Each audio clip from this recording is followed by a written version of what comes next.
All right, good morning, everyone, and welcome to day one of the Advancing Resilience of Falls Prevention Summit. Thank you all for being here. It's great to see so many people here today, almost 100, and that's rising. And thank you for your dedication to helping Wisconsinites build resilience, maintain mobility, and stay confident on our feet as we age. My name is Suzanne Morley. I'm a health promotion program coordinator with the Wisconsin Institute for Healthy Aging, or WIHA as we call it, and I also coordinate the Falls Free Wisconsin Coalition. I encourage everyone to introduce yourself in the chat so we can see where everyone is coming from. And I'll just introduce today's agenda. So today's agenda includes a keynote address about social connection and movement, a panel discussion about the Bingo Size Falls Prevention Program, and a presentation about nutrition and falls, and another presentation about the 4Ms framework of an age-friendly health system and how that relates to preventing falls. I'll wrap up the day by sharing about some of the resources that we have available through the Falls Free Wisconsin Coalition. And throughout today's presentations, I encourage you to put your questions for the speakers in the chat, and we'll do our best to answer those as we have time. We do have 2 breaks built into today's agenda where we'll actually be sharing some videos for you to watch and engage with, so don't go too far. But of course, take the time that you need to stand up and move around and take additional breaks as you need them. The summit is being recorded, and the recording and slides will be sent out by the end of next week, along with an evaluation survey for the summit. We're extremely grateful to our summit sponsors, Lakeland Care and Milwaukee County Department of Health and Human Services, Aging and Disability Services, whose support makes this work possible. I'd also like to extend a thank you to the Falls Free Wisconsin Coalition members for their time and collaboration and commitment to bringing this summit to life. Some of our members will be either presenting or moderating or participating in panel discussions, and of course, assisting with tech help during the summit. And again, thank you to our speakers for today for sharing their knowledge and expertise with us. That's the best. Huh? Before we dive in, I'd just like to share a little bit of background information about the Wisconsin Institute for Healthy Aging. Again, we call ourselves WIHA. WIHA's mission is to improve the health and well-being of all people as we age, and we do this by disseminating evidence-based health promotion programs throughout Wisconsin and nationally and engaging in public health initiatives. If you haven't heard of WIHA, you may have heard of our high-level evidence-based falls prevention program, Stepping On, which is also available in Spanish as Pasando Fuerte. We are the North American license holder for these programs and others that help us age well. We also regularly disseminate health education on a variety of topics with our Age Well series webinar and corresponding newsletter, and convene the Wisconsin Coalition for Social Connection. And of course, why we're all here today, also convene the Falls Free Wisconsin Coalition. Other initiatives that we're involved in include reframing aging and disability, which we'll actually talk a little bit more about tomorrow, or on Thursday, brain health, and more. And we also coordinate a biannual Healthy Aging Summit, which will be held at the Jefferson Street Inn in Wausau in April of 2027. So save the date for that. A little bit more about the Falls Free Wisconsin Coalition. So we work to prevent falls as we age using a collective impact approach. We're made up of community-based organizations such as Aging and Disability Resource Centers, healthcare providers and systems, emergency medical services or EMS, public health, local falls and injury prevention coalitions, nonprofit organizations, and others. And our coalition is focused on 4 main areas. So we engage in policy and systems change to improve prevention of and response to falls, and we advocate for state investment in falls prevention. We raise awareness of the ways in which falls can be prevented as we age and share messages with older adults, families, and caregivers. We identify and share best practices and resources for implementations of programs and initiatives. And then we also collect and analyze falls data at the state and county level, including injury data, data related to the cost of falls, and mortality. And you can find more information about our coalition at fallsfreewi.org. and a link will be shared in the chat to our membership form. We would love it if you'd stay involved after the summit. Before we jump into our first speaker, I'm just going to go to the chat really quick just to kind of see where people are coming from. So I see some fire department, community care, aging and disability resource centers, Ascension and healthcare systems, Habitat for Humanity, Inclusa, Mercy Hospital Nurse, Aging and Disability Resource Center, Public Health, ADRC, Aurora, Community Care Rehab, Inclusa, Occupational Therapy, more hospital and rehab staff, ADRCs, EMS, ADRCs, public health, healthcare. Wow, lots of a really amazing and great group of people that are here today. Awesome. Well, thanks again, everyone, for being here. With that, I am going to turn it over to Erin Elu with Agents of Movement, who will be talking about the importance of social connection and movement. So Erin, I'll let you take it from here. Great. Thank you so much, Suzanne. Yeah, so I'm excited to be here. I have a platform called Agents of Movement. I have a podcast and I provide resources, webinars for movement professionals that are working with older adults in ways that we can keep them physically active as well as socially connected. My background is in kinesiology. I've worked with older adults in cardiac rehab settings, and I currently work with older adults in senior living communities and in senior centers, giving them fall resiliency skills based on parkour and strength conditioning. So that's where I work with older adults, and I have a real passion for working with this population and developing fall resiliency. So I'm excited to present today's topic, which is something that I'm super interested in, which is the role of social connection and movement for fall resiliency. So this is a really important topic for us because a lot of times we're talking about physical bodies, and sometimes people withdraw from their community. So if we go to the next slide, we wanted to think about, why do people stop showing up?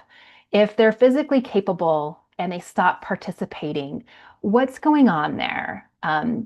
And we need to understand those underlying factors for people to want to participate and to continue to stay active outside of their home and in multiple ways, not just physically active, but socially. So what's going on there? Why do people stop participating, even if they may be physically capable? So moving on, so there's this gap here. And a lot of our approaches when we talk about working with older adults is in fall risk is this physical aspect of what is that physical risk and how do we assess that? Where are we looking at bodies? But we need to expand how we think about prevention and how we think about fall risk. And it's multifactorial. So if we go to the next slide, it's really a couple of things. We have cognitive decline, which we know can lead to falls, physical decline, which we know leads to falls. But what's quietly driving both of these is this social disconnection. So what does that mean? So social disconnection. So go ahead and move forward to the next slide. So social disconnection or social frailty, and what is that? And there's this concept of social frailty, and it means that people are not being connected to their communities and to others. So that could be a deficit in social resources, which means healthcare, it could mean transportation, it could mean access to meals, community services. So there could be a lack of access to that, maybe because they're rural, or lack of financial resources, transportation resources. There's less social participation. So maybe they're not being engaged with their communities. Maybe they are no longer involved in church or at senior centers, or they lack that social support. So I've seen it's very common for older adults to have estranged or strained relationships with their children, and that impacts their social ability. And then there's this feeling of loneliness. So as we get older, we tend to lose friends. We move maybe to be closer to our kids, and then that has a change in our social support, in our network. Losing a spouse creates those feelings of loneliness. So there's all these factors that can lead to someone being socially frail. And a lot of times we look at frail in the sense of, we think of like physically frail. So if we move onto the next slide, is that when we're socially frail, we're actually increasing our fall risk. So if we don't have those resources, whether it be friends, family, or those social resources, there's less participation in life, right? We're not getting engaged in our community. And so when we're not getting engaged and we're not getting outside and we're not moving, now we have this increased risk of, we have this fear of falling, right? Because we're not being as mobile, we're not getting out as much. And now, without being mobile, we know we've increased that, that there's a faster physical and cognitive decline with that. So it becomes this cycle. And if we move to the next slide, this cycle actually, I think this visual really captures it the most. So people feel disconnected, they're not being active. And when they're not being active, we know that that impacts them physically as well as cognitively. So now they've accelerated that loss of muscle, their balance, their mobility is declining, which reduces their confidence. So now they don't have that confidence to get out. If they have to climb stairs to go to their church or go to the senior center, they haven't been out. So now that confidence is lacking. So without that confidence, without that strength, that balance, we know that they're at an increased risk of falling. So now that causes for further withdrawal. So now they're fearful, they don't have the social connections, they don't have the confidence. And now we start this cycle of disconnection, reduced activity, lower confidence, increased fall risk, further withdrawal. So it's becoming this root cause of them, of a fall risk for them. It's not just physical. So we need to be breaking that cycle by building connection, and in turn, it builds their resiliency. So if we look at physical frailty, going on to the next slide, is many of fall prevention programs are looking at physical frailty. When I talk about fall prevention, this could mean anything from a balance exercise class. It could be just a simple education class on rugs and drugs. We know the risk of those. And it could be really just addressing that education portion or that physical portion. Let's increase your balance. Let's increase your strength. Let's give you exercises to do that. Let's address your lower body weakness, your impaired balance. And we have tests for this, right? We have the timed up and go. We have the 4-step balance test. We have the 30-second sit to stand. These are all physical assessments. We're assessing someone's body's ability to do those things. And we can tell if they have impaired balance, if they have unstable gait, if they're not lacking that power, that coordination. But again, we're just looking at the body. What is going on in the body? But what these measures aren't telling us, and if we advance to the next slide, is why isn't someone participating? So we can know their timed up and go score, and they could be physically able, but maybe they're not participating in their community. Maybe there's still that fear of falling, that reduced confidence. Maybe they don't have that social support, and they could nail these tests and do okay with them, but they have no support network. Or maybe they're lacking that purpose, that reason for them to get out and move, whether it's volunteering, continuing in the workforce, going to church, having those friends to move with, having family, grandkids to play with. What's pulling them, giving that sense of purpose?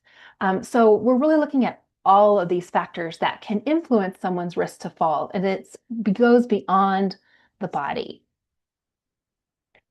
And there's been a lot of research behind this. So they're researching how social connections influence risk for fall. So in one research study, and I'll have resources for all of this at the end. So if you want to go back and look at some of these research studies, feel free to do that. But they did a research on men with low to medium education levels, and they we're looking at social exclusion, which social exclusion is being defined as when they felt like they didn't truly fit in the world around them. It's a perceived social exclusion, and that could be feeling left out. And there's a lot of factors that can lead to social exclusion. It could be anything from how much financial resources they have, their culture, their mental health. So they found that there's an increased risk of experiencing a fall with social exclusion. Those things were correlated. And then there was another study found that older adults that were 1.5 times more likely to fall if they were socially frail. And in this study, socially frail was assessed with a questionnaire. So it was, were they living alone? Were they going out less frequently? Were they rarely visiting friends? Were they feeling unhelpful to friends and family? Were they not talking to someone at least daily? So in this study, socially frail was defined as having 2 or more of those. So, and it was actually associated more commonly with people going outside less frequently compared to the year before and feeling unhelpful to friends and family. So we're finding that those social connections are really making a difference in someone's fall risk. And then additionally, with another study, they did a research on social frailty and higher fear of falling. And what this study was showing was that that social isolation was defined as a lack of social contact, which was measured by a scale called the Lubin Social Network Scale, and it evaluates the size and closeness of people's social networks. And it was most specifically to relationships with friends and families. So again, they're seeing that there's a high fear of falling with less social connections. And Lubin Social Network is just another way to evaluate someone's sociability and their social frailty. So now we have this research to back this. So it's not just like, hey, we think people are withdrawing and they could be having some increased risk of falls. We have the research to back this up now that's showing that those social connections are really important factor to look at. And there's a few ways that we can assess social frailty. So there's a 5-point questionnaire, and this was used in one of the studies. And these are things that we could start talking about and engaging with when we're meeting with older adults, whether it's in a class setting or one-on-one individually. Start getting to know what their background is. What is their social network like? Have they had a change in their social network? Many times I've seen older adults move into a senior living community that was driven by their children. So they're moving their mom or dad into a senior living community close to them. However, they took their parent out of their social network. And now they're moved them close to their children, but their children are working full time. So now they're not visiting with friends, or they're not included in their family's social life. They're living alone now. They've lost a spouse. And these things can change over the years. And do they get to talk with someone every day? So pre-frailty is looked at is that they have at least one of these antisocial responses. So do they visit with friends every day? Are they going out less frequently? So if there's anything that's showing at least one of these, that they're less social, that is leading to that frailty. So it's important to not just know how people's bodies are functioning, but to understand the social environment that they're in. And we have an opportunity to help bolster that for older adults. So it's not so that they can feel less isolated. And one of the ways we can do that is to have movement programs as a social intervention. So what we found is that a lot of times group programs can really increase adherence rates to exercise and to movement. So those group dynamics can help with accountability. It helps with that peer-to-peer support. So we can help improve consistency. So we don't want people to just show up once, right? We want them to come continually. So they start to develop those relationships and they start to get the benefits of any movement program exercise that we're giving to them. and it's building that confidence. So confidence is built in social networks, in our environments with other people. And then we can create that sense of belonging, that you can come here, you belong here. And if we're leading any of these activities, any kind of movement activities, we have a responsibility, I feel, to be creating that sense of belonging. And we're going to talk about strategies to do that here in a little bit. And we know it improves well-being, right? So if you have social connections and you're moving and you're being active, like we're increasing someone's well-being and their functional decline. Obviously, the more they're moving, the less functional decline that we're going to have. So we can look at this as not just an exercise to address the physical aspects, but we're looking at this as a social intervention. So we can make those movement programs more potent, more influential for those people to come and get the benefits out of. It's not just a body thing.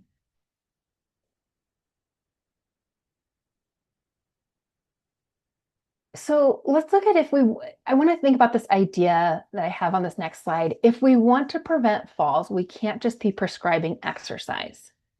We have to be designing experiences that people want to return to. So yes, having a group dynamic is a way to get people together, but can we be really intentional about how we're delivering those exercise programs and influencing those group dynamics? So it's not just, hey, we're doing this together, but us as leaders are really getting some connectivity with the people that are coming to our classes, and we're creating that community aspect. And that's about designing that experience for people. So let's look at a lot of traditional programs. A lot of traditional, and I'm going to speak more to exercise programs. So a lot of traditional programs are, we're delivering exercises. Do this balance exercise, do this exercise, here, try this. And we're focusing on someone's ability, right? That's what that whole assessments are. They go up to sit to stand? Can they walk fast? Can they balance on one leg? And all those physical aspects that are easy for us to measure, right? They're very objective. We can score those things, and we're instructing people.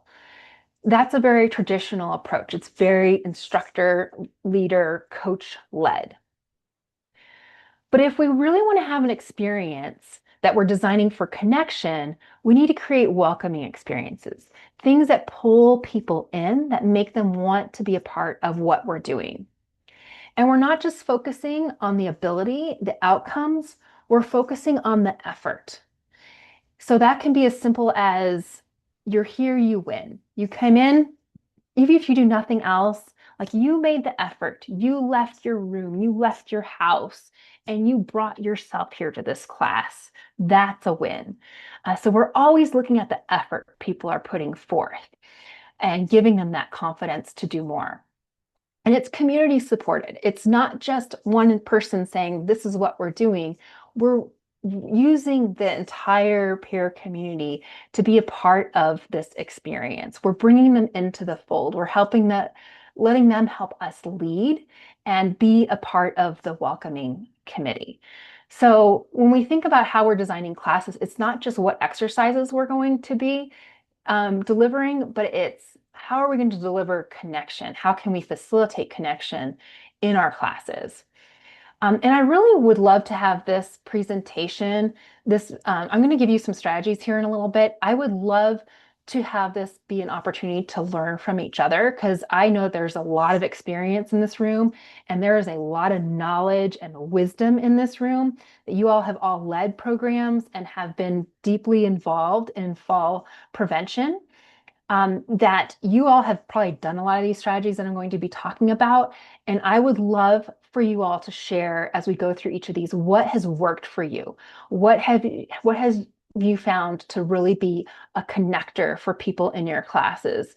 Because I imagine a lot of you are natural community builders, and sometimes we don't think about this, but those tips, those things that you've done are really helpful for everyone else, myself included. I'm happy to share what I've done, but let's use this as an opportunity to learn from each other. So what does this look like? in practice? How do we have a community building experience? Like, how do we create that experience? It's not just exercise. So we're going to give you some strategies. And again, I want you to contribute to this. So it's not just me talking about what works. A lot of you have seen this work real time, and you have your own strategies and tools to do this in your own classes. I have to make sure I'm not going too fast here. Didn't have too much caffeine. Okay, so let's talk about strategy one. So supportive, welcoming environment. And the first one sounds so simple, but it's something that I think is so important, and it sets the tone of our entire class. Whether you're just doing an education class or an exercise class, it's greeting our participants by name, knowing the name of our participant, and getting to know something about them. So those first few seconds of somebody walking in sets the entire tone. Our face lights up. I'm so glad you're here, Jane. How was your visit with your grandkids? It's that welcoming environment that we're bringing in, and it starts immediately as soon as they enter the room. And we're asking guided questions at the start of class. So it's something like, what is your energy like today? What do you want to get out of class today? And it doesn't have to be something that they necessarily need to answer out loud for everyone, but it gets them thinking about where they're at today and gets them to start kind of getting that scan of where they're at. And it's not just us launching into exercise, is that we're getting them to reflect. And where did you feel strong recently? Okay, great. Excellent. People are already putting things in the chat. So, yes. Yes, we have to be building those connections. Where did you feel strong recently? So now we're trying to build up that confidence and getting them to have some reflection on where they're at with class, where they want to go with class. Having that sharing out loud does help build that community feeling, but it's always important to give people the option to not participate, right? They're here, they win. If you don't choose to participate, that's totally up to them. And it's just starting to set that groundwork of building that psychological safety. So that psychological safety is the foundation that is built on confidence, and for people to start taking chances, being involved, and really start showing some bravery in class. And we want to reduce that social anxiety. So it's all about, making people feel safe, because that's when they'll start building their confidence, take some risks.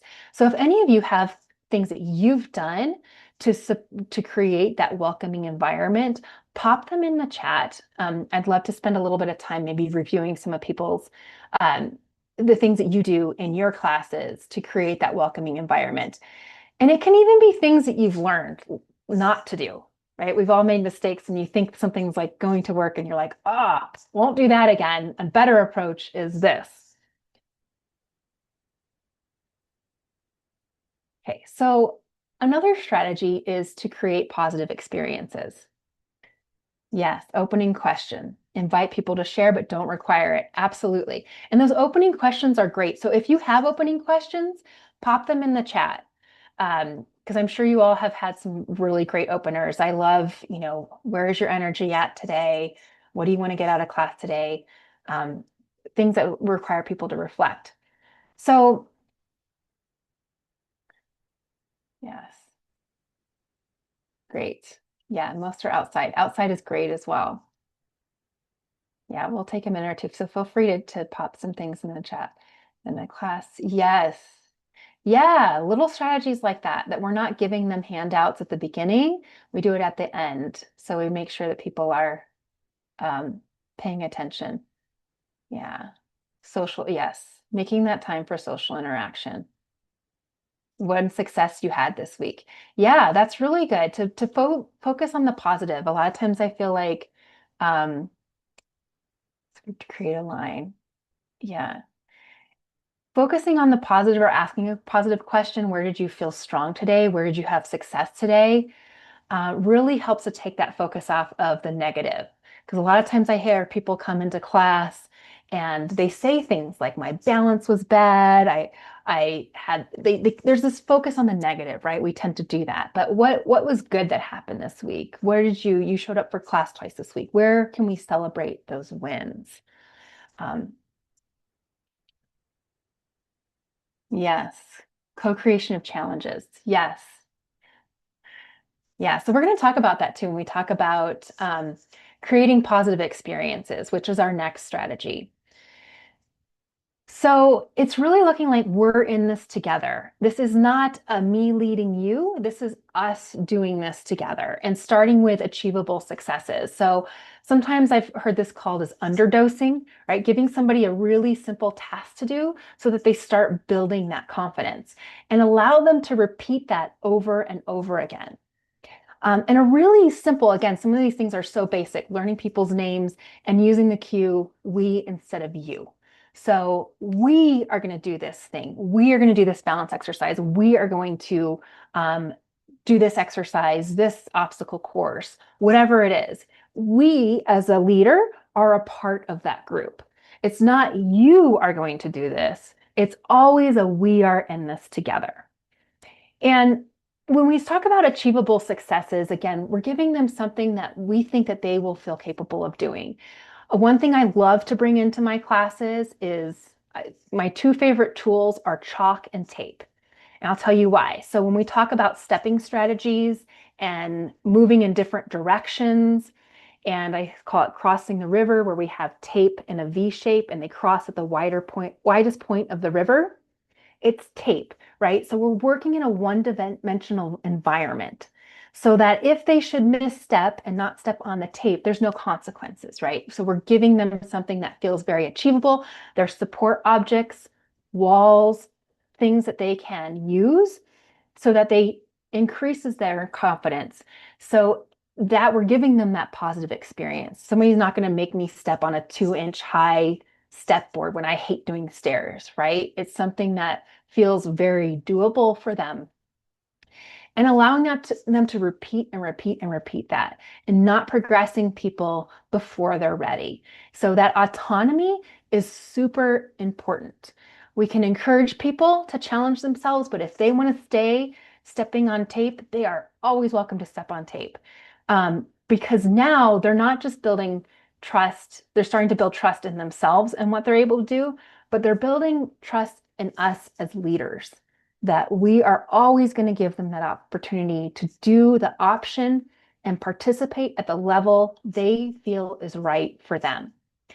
So now we have this, we're increasing those feelings of belonging, and now we're getting that retention, right? How do we get people to keep coming back so that they feel that they belong, that this is a welcoming environment, they feel psychologically safe?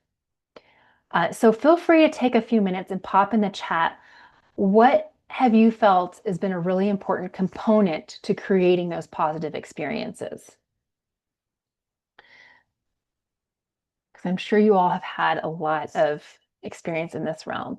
And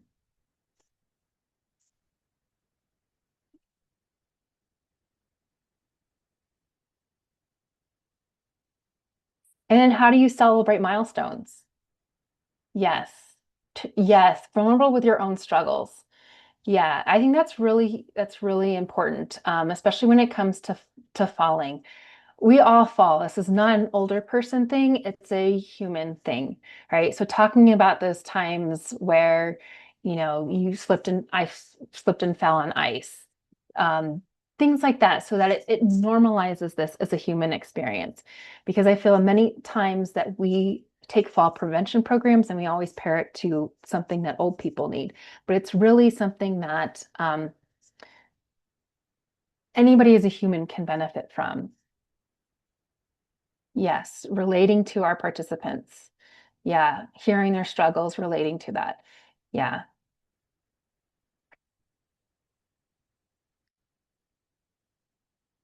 great. And milestones are really about not just like ability, right? Like, oh, you made that big step. We're celebrating effort, right? So that's another thing that's really important, is that we're celebrating people's effort, their encouragement and showing up. Yeah.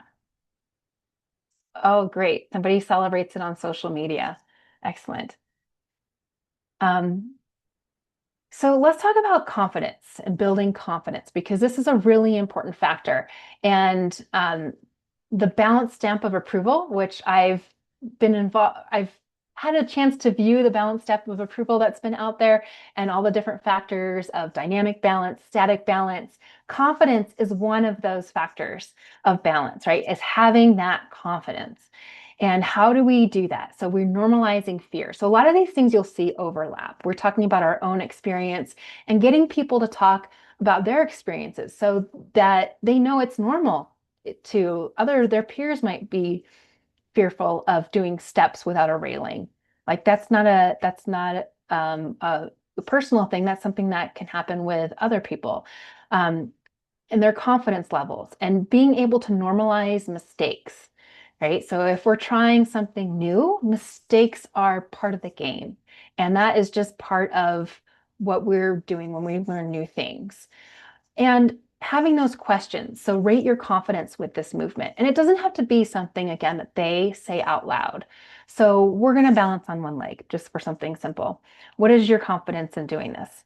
And they can have a number. Maybe they feel like a 2, and you can ask them, what would make you feel more confident standing on one leg? And maybe it's if I had a wall next to me, if I had something stable to hold on to, if I didn't have to do it for more than 2 seconds. So that they're kind of thinking about themselves and getting that reflection on how they can make themselves feel more confident with it. And then they can make those adjustments so that any physical challenge that we're giving them, they can adjust to say, like, oh, I know I'd feel more comfortable if I did it this way. So comfort will equal more confidence. We're not going to get somebody outside their comfort zone and say, here, do this and build their confidence. They need to feel comfortable. So giving them those early wins and letting them have those repeatable experiences of being able to do something. And we're discussing challenging situations. So we can talk about what are things in our environment that we find challenging.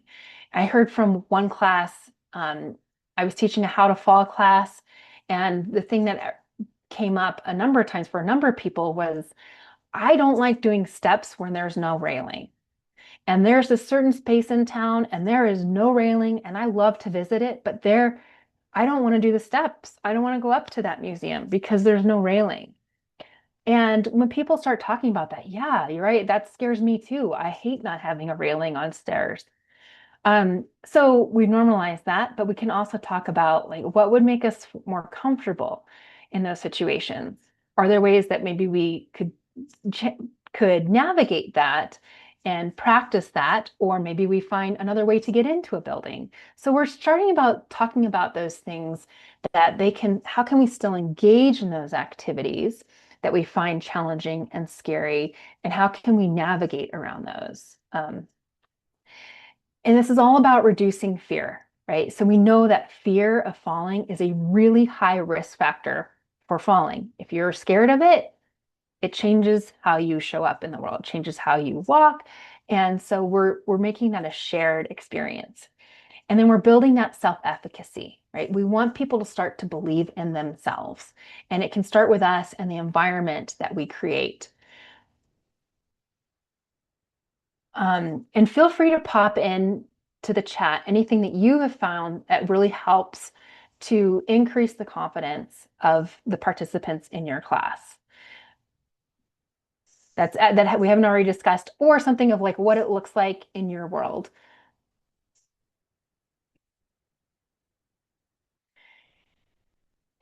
And let's talk about peer encouragement. So I'll take a minute or two if anybody wants to pop into chat. Have you ever noticed any difference in confidence levels based on something that you've done in class? Peer encouragement can be a big one. This can influence those confidence levels. So I'll tell you a story that I heard recently. I have a friend, she's in her 80s and she loves to go line dancing. And she brought a friend with her. So she brought her friend Jane to this line dancing class. And they were doing this grapevine move where you cross one leg over the other. And the instructor gave her the option, if you don't want to do the grapevine, you can step touch. So my friend Vicky, who's a very active person, she's doing the grapevine, and she noticed her friend Jane was not doing the grapevine. And Jane said, I don't think I can do it. I don't feel comfortable crossing one leg over the other. She felt like it was too much of a balance challenge for her. And Vicky goes, yes, you can, Jane, try it. So with her encouragement, Jane tried it. She tried that crossover foot pattern and she did it. And she was so surprised. And she looks at Vicky, she goes, I did it. And Vicky's like, I know you could do it. So that was such a great example of peer support. And I told my active friend Vicky, I said, I think that encouragement meant more coming from you than coming from the instructor. If me as an instructor said, Jane, I know you can do it. Um, that doesn't have the same influence as her peer who's at a same age, doing similar activities, is confident doing this movement, and she gets to witness that. And now she has her friend's encouragement to just try it. And now she does it, and now her confidence is boosted, and she did it in front of her peers in the class.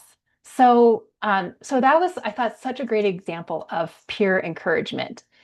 And one of the ways that we can support this in our environment and create an environment of peer encouragement is just to ask the class, what do you find encouraging? Like, what do you think sets a supportive environment for you or for your peers? Let the class define it rather than you defining it, saying, hey, this is how we're going to create a supportive environment. We're going to but. We're going to encourage each other. We're going to let them define it. So now that is the code of conduct for the class. We have all agreed that this is how we're going to create a supportive environment. And you can even write it down so that it's not dictated by the leader. This is defined as the group. We have all said that this is what's going to create a supportive atmosphere. And it does come back to, we can definitely make some suggestions, acknowledging that effort over outcomes.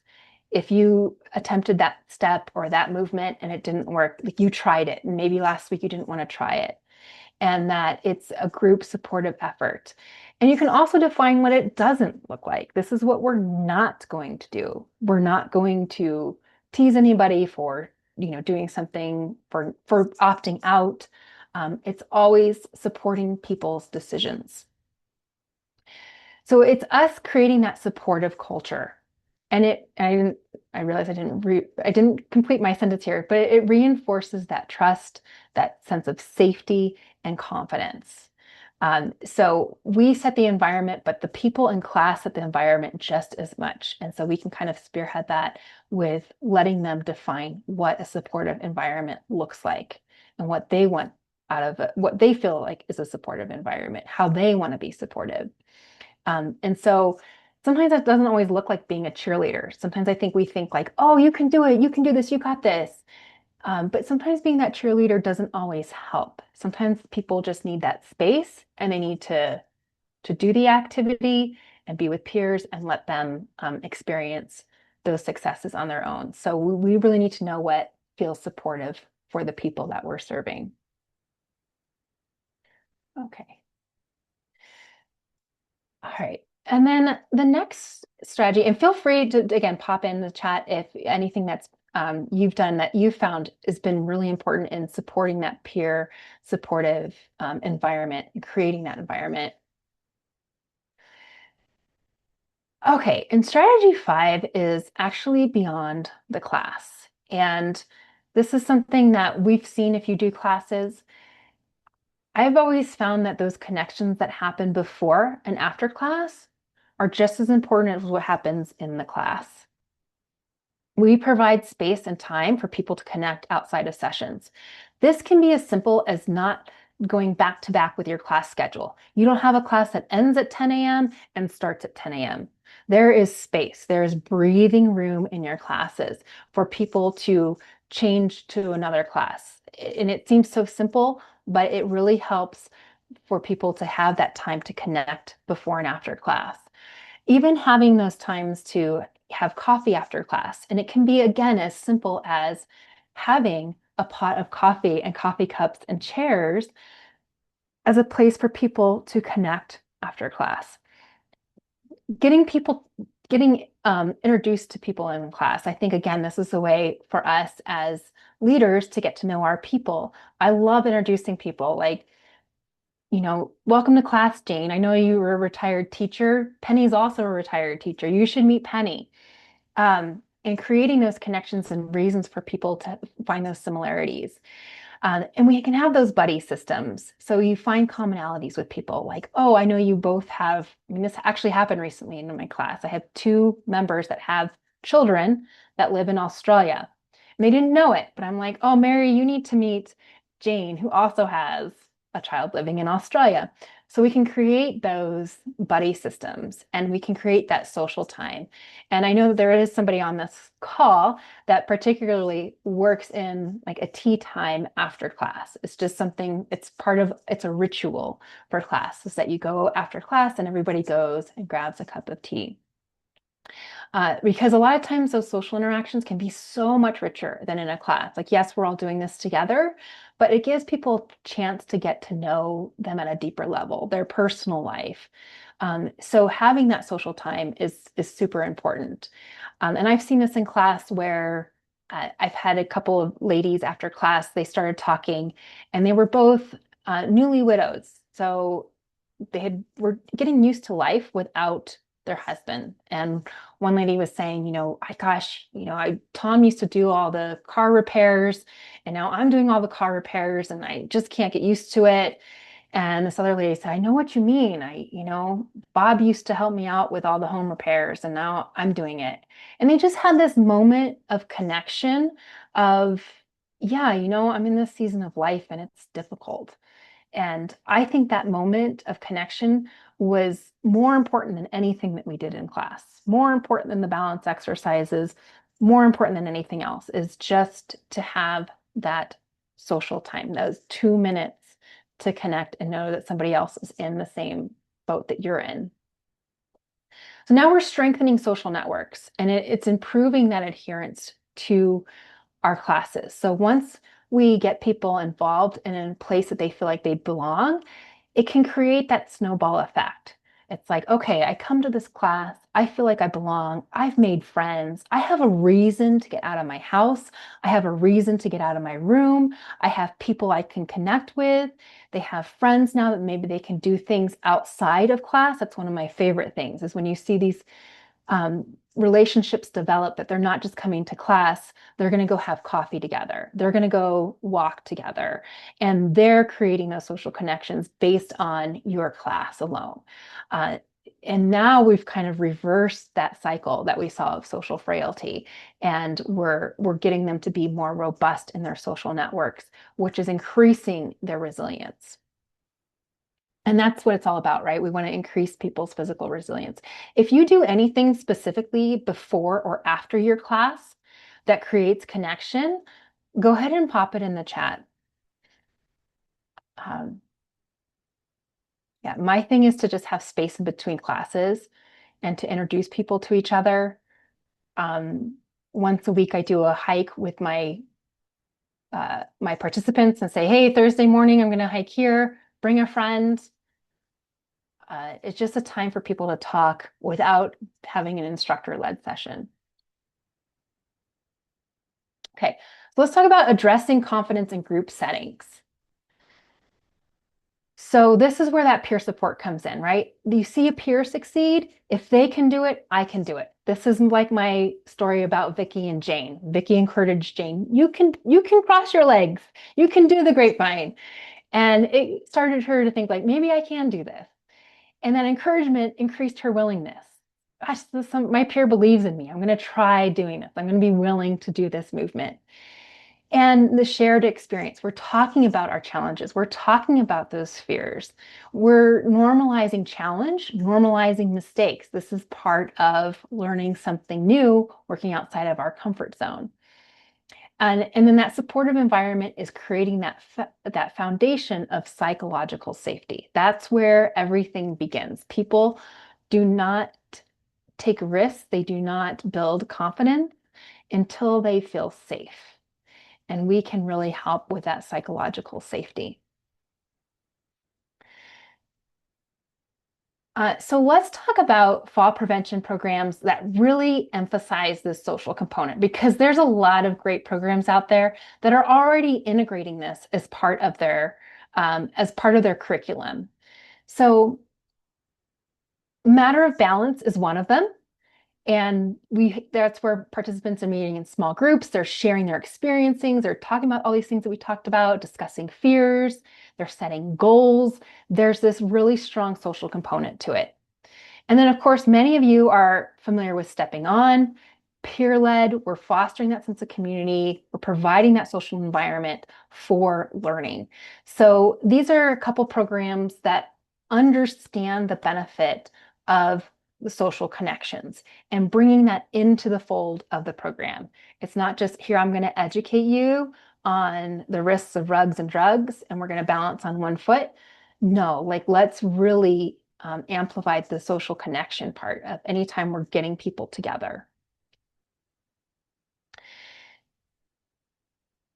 So here is a graphic that I think works well when we talked about the social frailty cycle, right? So what happens when people disengage and then they start to deteriorate? But this is what we can build, and how our confidence is socially reinforced. And this is based on Bandura's self-efficacy theory. Psychological safety is at the foundation, that's at the start. They feel safe, they're willing to try. They build connection with others. They're increasing their engagement in the activity, in life, in programs, and then they're seeing those small wins. So now they're building that confidence. So it's this cycle that we want to create, this positive cycle, and keep reinforcing that in a group environment.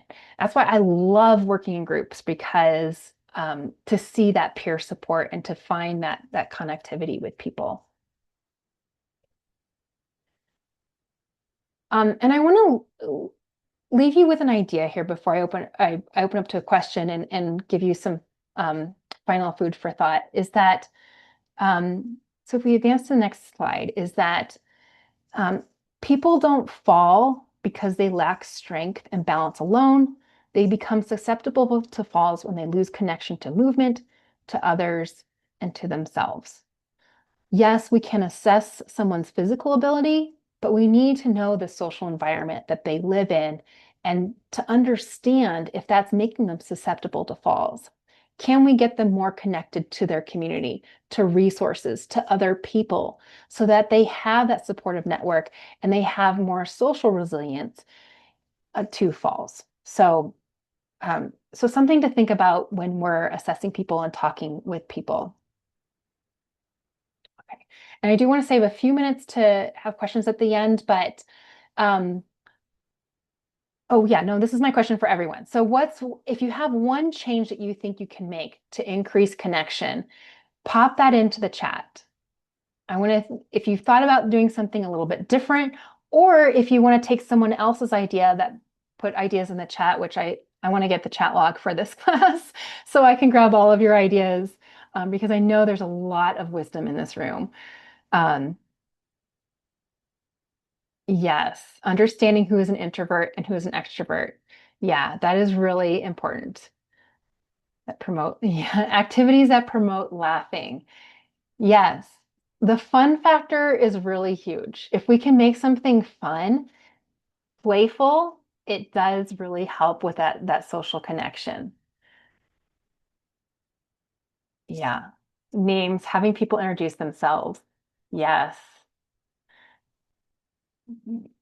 Dancing. Yeah. Yeah. Something that's fun and silly. Yeah. Balance stamp of approval. Yes, that's a great. Okay. Let's see, is to share their experiences. Yeah, brainstorm different movement solutions. Yeah, so we're not coming to the table with all the answers. They have the answers, right? We're just asking the question and letting them come up with their own answers and their own strategies. Yeah. Yep. Giving them step back, and this is what we're doing. Let them create their own solutions. Fun, fun, fun. Yeah. Yeah. And that's part of like normalizing mistakes, right? We can have fun with mistakes. We can laugh at mistakes. We can just know that that's part of the learning process. Yeah, really see them. Yes, that is so important. Yeah. Social connection is what brings them back. Celebrate birthdays. Yes. Celebrate aging. Okay, this is all some great, great, great stuff in the chat. Um, yeah, yeah, lunch after class. Food definitely brings people together. There's nothing like food, drink to increase social connection. Um, Okay, I would love to stay in touch with anyone on this call. There's a few ways that you can stay in touch with me. My website is agentsofmovement.com. You can reach me at Erin@agentsofmovement.com. I'm fairly active on LinkedIn, a little active on social media, on Instagram and Facebook. If you found anything of value that you want to share with me, feel free to email me. I do regular webinars pretty much every month. So actually later today, we'll be doing a webinar on parkour and how we can bring this to older populations and people of all different abilities. With people in here in Wisconsin, my fellow parkour for older adult coaches, and it's recorded. So all of my webinars, if you're not able to attend live, you'll get a recording to it. We'll also talk about, next month, we're talking about cueing pelvic floor in physical activity. I have a newsletter where I talk about ageism around movement. I talk about strategies on how to encourage people to continue moving. I work with, I have innovative strategies. I have guest writers. So talking about subjects that I feel like aren't addressed enough, a lot of those biopsychosocial factors to get people moving and that are specific to working with an older population. So sign up for the newsletter. And I have a number of resources that I've had from my podcast and from webinars. So it's a fall resiliency toolkit that I've put together for anyone on this call. So you can email me and I'm happy to share with you that toolkit. And again, it's some of my favorite webinars and favorite podcasts. It's all free to give you some tools and resources to help create more fall resilient humans. We've had some amazing presenters, amazing people on the podcast, and I'd love to share those with you for those of you that are really interested in fall resiliency and developing fall resiliency. I have resources to all of the research that I've shared here, so I'm happy to share that with you as well. But I'd love to stay in touch either on LinkedIn, email me. I love people that are in this space that understand the importance of social connections and are really helping people stay fall resilient. With that, I'm happy to open up to any questions that you all have or best practices. I can never get enough best practices from peers. Well, thank you so much, Erin. That was a great presentation. Lots of thanks in the chat as well. What a great topic to kick off our summit with. We do have about 5 or so minutes for questions. So like Erin said, feel free to drop those in the chat, or you could also come off mute and ask your questions as well. Yes, encourage stories. I'm just looking at, yes, let them tell their stories. That is such a great way to help people feel seen, right? Let them tell their stories. Yeah. Okay. Thank you. I'm so glad people are sharing here. This is great. Thank you. Excellent. Great. Okay. Well, I love that you all shared your own strategies as well, because again, a lot of wisdom in this room. I know that there is a lot of great experiences. A lot of you have been doing this for a long time. So I appreciate all that you have shared as well.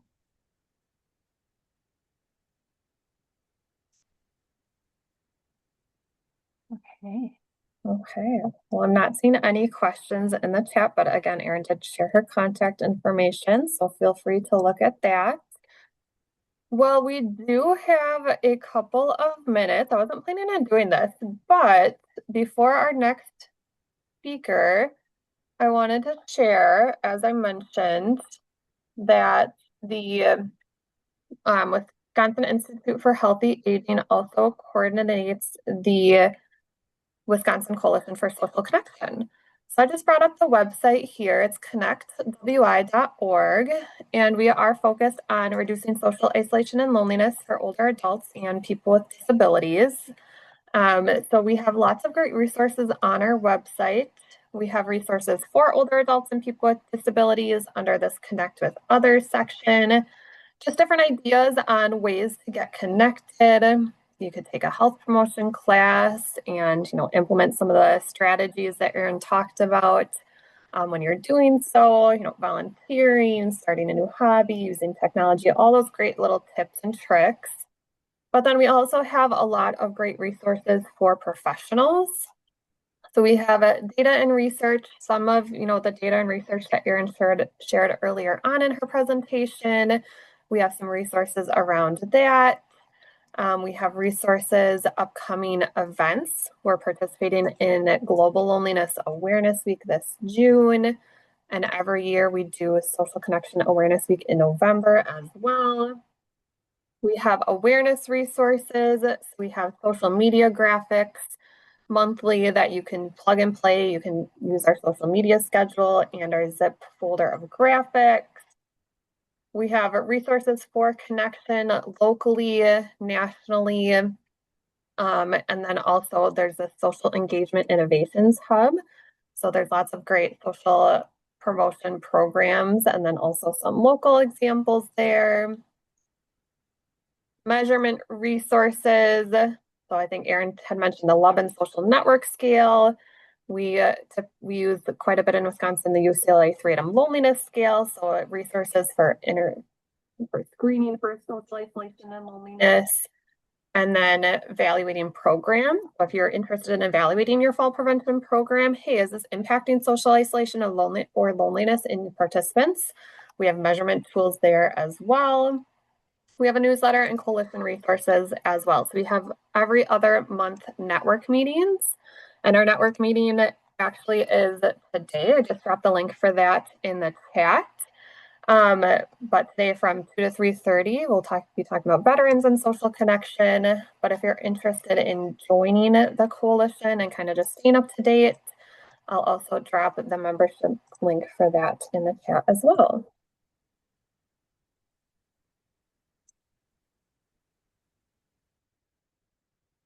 I'm just going to take one more look at the chat briefly. And yes, I will definitely be sharing out the chat with the recording because there's lots of great things shared there. Okay, well, thank you so much, Erin. Appreciate all of your wisdom. We are going to turn now to learn a little bit more about bingo size. So I'm going to pass it to Christine Owens, who will be sharing more about the program and then also moderating a panel discussion with some facilitators who implement bingo size throughout Wisconsin. So I'm going to stop sharing and let Christine share. Just let me know when I should be able to share. Should be good to go now. Okay, great. Thank you, Suzanne. Hi, everyone. I'm Christine Owens with Exercise Innovations and Bingo Size. I know a lot of you are already quite familiar with Bingo Size, so this might be a refresher for some of you, but for those who it's not a refresher, I do want to just share a quick little bit. I think I was given 10 minutes or so I'm going to kind of go quickly and hit high notes. And I'm also going to just warn you that there is an important delivery coming today to my house that I have to sign for. So if by some terrible coincidence they come during this little window, I will have to pause and run and sign for something. I'm really hoping that doesn't happen, but just wanted to give a heads up as to not be rude, obviously, if something like that does happen. So I am going to share my screen.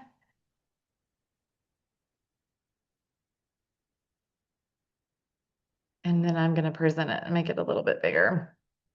So Bingo Size is an evidence-based falls prevention program. It piggybacks right off of what our other guest speakers shared about. And so this would be a great solution for some of the falls prevention woes and connectivity that she talked about. Bingo Size initially started for just older adults, and that's still a big part of the majority. I would say the biggest part of our customer base are serving older adults, but we've branched into serving intergenerational audiences, especially like pairing grandparents and grandchildren together, as well as working with people of all ages and all ability levels. And so I'm going to show you a quick video. It's about 1 minute and 40 seconds, and you are going to see a lot of different entities and ability levels represented. And so I just want to point that out. And then I'm going to really quickly just kind of hit some high notes for you about the program. Exercise is a fantastic way to prevent chronic diseases and boost our quality of life. But many people do not meet recommended activity guidelines. Older adults and individuals with disabilities face more barriers to meeting recommended guidelines and are more likely to be inactive. Less than 15% of older adults exercise regularly, and almost half of people with disabilities do not meet the physical activity recommendations. Even more surprising, over 70% of school-aged kids fail to meet aerobic physical activity guidelines. Traditional exercise programs can sometimes feel dull and lack broad appeal. That is where Bingo Size comes in. Then if you want to take it up a level, you can take one hand and reach down past that knee. Bingo Size is a super fun, innovative solution that mixes exercise and health education with a lively game of bingo. I win! Bingo Size provides multiple exercise options and uses simple health education questions to promote healthy habits and encourage participants to get healthy. Bingo Size has many positive health benefits, including social, cognitive, and physical improvements. You can join the fun in 2 ways: the classic traditional paper card version, or the modern web-based mobile app, accessible on any electronic device. Both versions are guided by trained facilitators, ensuring everyone is engaged and has a great time. Bingo Size is versatile and perfect for many audiences and settings. Above all, Bingo Size is a fun and affordable way to enhance health and improve quality of life for everyone.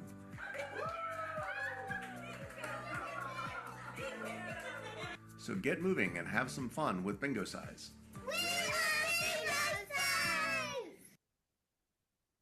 Then just show you that, just to kind of get you smiling, hopefully just give a little bit of an overview of the fun of Bingo Size, which is certainly, I would say, the secret sauce. The bingo piece, the game piece, the fun piece, the engagement, it's what keeps people coming back.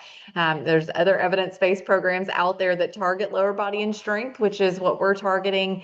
But, I don't know of any other gamified evidence-based programs. So that is definitely a unique piece. The familiarity of bingo definitely helps bring people in. I think it makes Bingo Size very approachable and non-threatening for those who are really maybe not very comfortable doing traditional exercise programs. So that is certainly, where we kind of are unique. I would say that's our biggest unique component. But we've also seen benefits in health information education improving, because we do have some educational components. And then one of the things that our speaker mentioned was the social piece. And Bingo Size, we're seeing lots of great implications from the social standpoint. People getting together, people laughing, people talking, people, having conversations about the answers, people sharing about their personal lives. So lots of great benefits that go above and beyond just the falls prevention piece of Bingo Size. But obviously that's a big piece. We are evidence-based through the NCOA at the highest level. So that does allow you to use use Title III funding to fund Bingo Size in all of its components. Even our prizes can be paid for with 3D funds, because prizes are a required component. So that is unique. I do always like to clarify that. There's different components of the program. I'm going to just kind of hit these really briefly. There is a license that leads to different curriculum. There's a training that's really simple. And then there's an equipment piece of things. Let me just kind of briefly mention with the licensing, this is what's going to give you access for your organization to go out into your county and provide the program. And you get multiple workshops. So you're going to get our bingo and exercise workshop, which was our original falls prevention workshop that got evidence-based. Evidence comes from the the exercise portion. They all contain the bingo and exercise portion. But then what we did is we added on to that and we created a falls prevention education and a nutrition education workshop. And those utilize micro learning, great topics they're in regards to different components of falls prevention, whether it's modifications you can make, how to talk to physicians about your falls risk, how to be more aware of your surroundings. Same kind of goes with nutrition. How do you make better choices? How do you understand what different macronutrients are, what foods they're found in? How do you shop on a fixed income? We've taken all that great vetted info and we've turned it into trivia questions. So now they're bingoing, they're playing trivia, and they're doing those fall prevention exercises. Each one of those is a 10-week workshop. And then you're also going to get access to our Universal Wellness Workshop, which is the one that we designed to be intergenerational and also to work with people of different mental ability levels as well. 2 times per week for an hour each session. These are meant to be done across a 10-week span. So there would be 20 sessions in a 10-week workshop, and they are all scripted for you, start and end. Everything is ready to print, ready to copy and read. And so we're training you, and then you're going to follow the evidence-based scripts. And you'll get trained through our online facilitator training. It's totally online, it's self-paced, it's pre-recorded modules. It's very comprehensive, but very user-friendly. It takes about 2.5 to 3 hours to complete it. So definitely not a huge commitment there. And then the only other piece of the program is the equipment, the motivation and movement kit. This has got the stuff that they need to exercise, the stuff to motivate them. So there's enough exercise equipment in here for 20 participants. And there's also a prize pack in here with the idea of you're using these items to give away to motivate them during the program. So then you're going to have delivery options. You're going to have the option to either deliver the program using some really cool visual aids from the computer.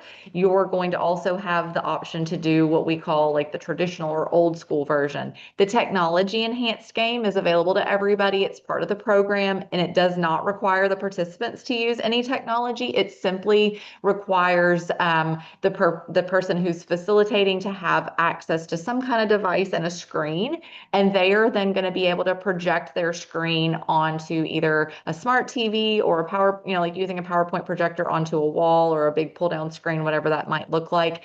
And it basically is going to give them some extra visual aids. So your scripts are built into this technology enhanced version. So you're using that to prompt you. It's going to tell you when to roll bingo, and when you do, if you look at the bottom left hand corner here of my screen, you're going to see a giant bingo cage. They're going to see it. It's animated, it's digital, it has sound effects. It looks just like an actual bingo cage. The ball's going to roll down the screen. You're going to call the ball. They can actually play on phones and devices. That's not as popular of an option, but they can also play on the cards that come in the box. That's the most popular option. They would get the trivia questions. You would print those out for them. So they're participating and following along on paper. You're having great conversations with them about the questions.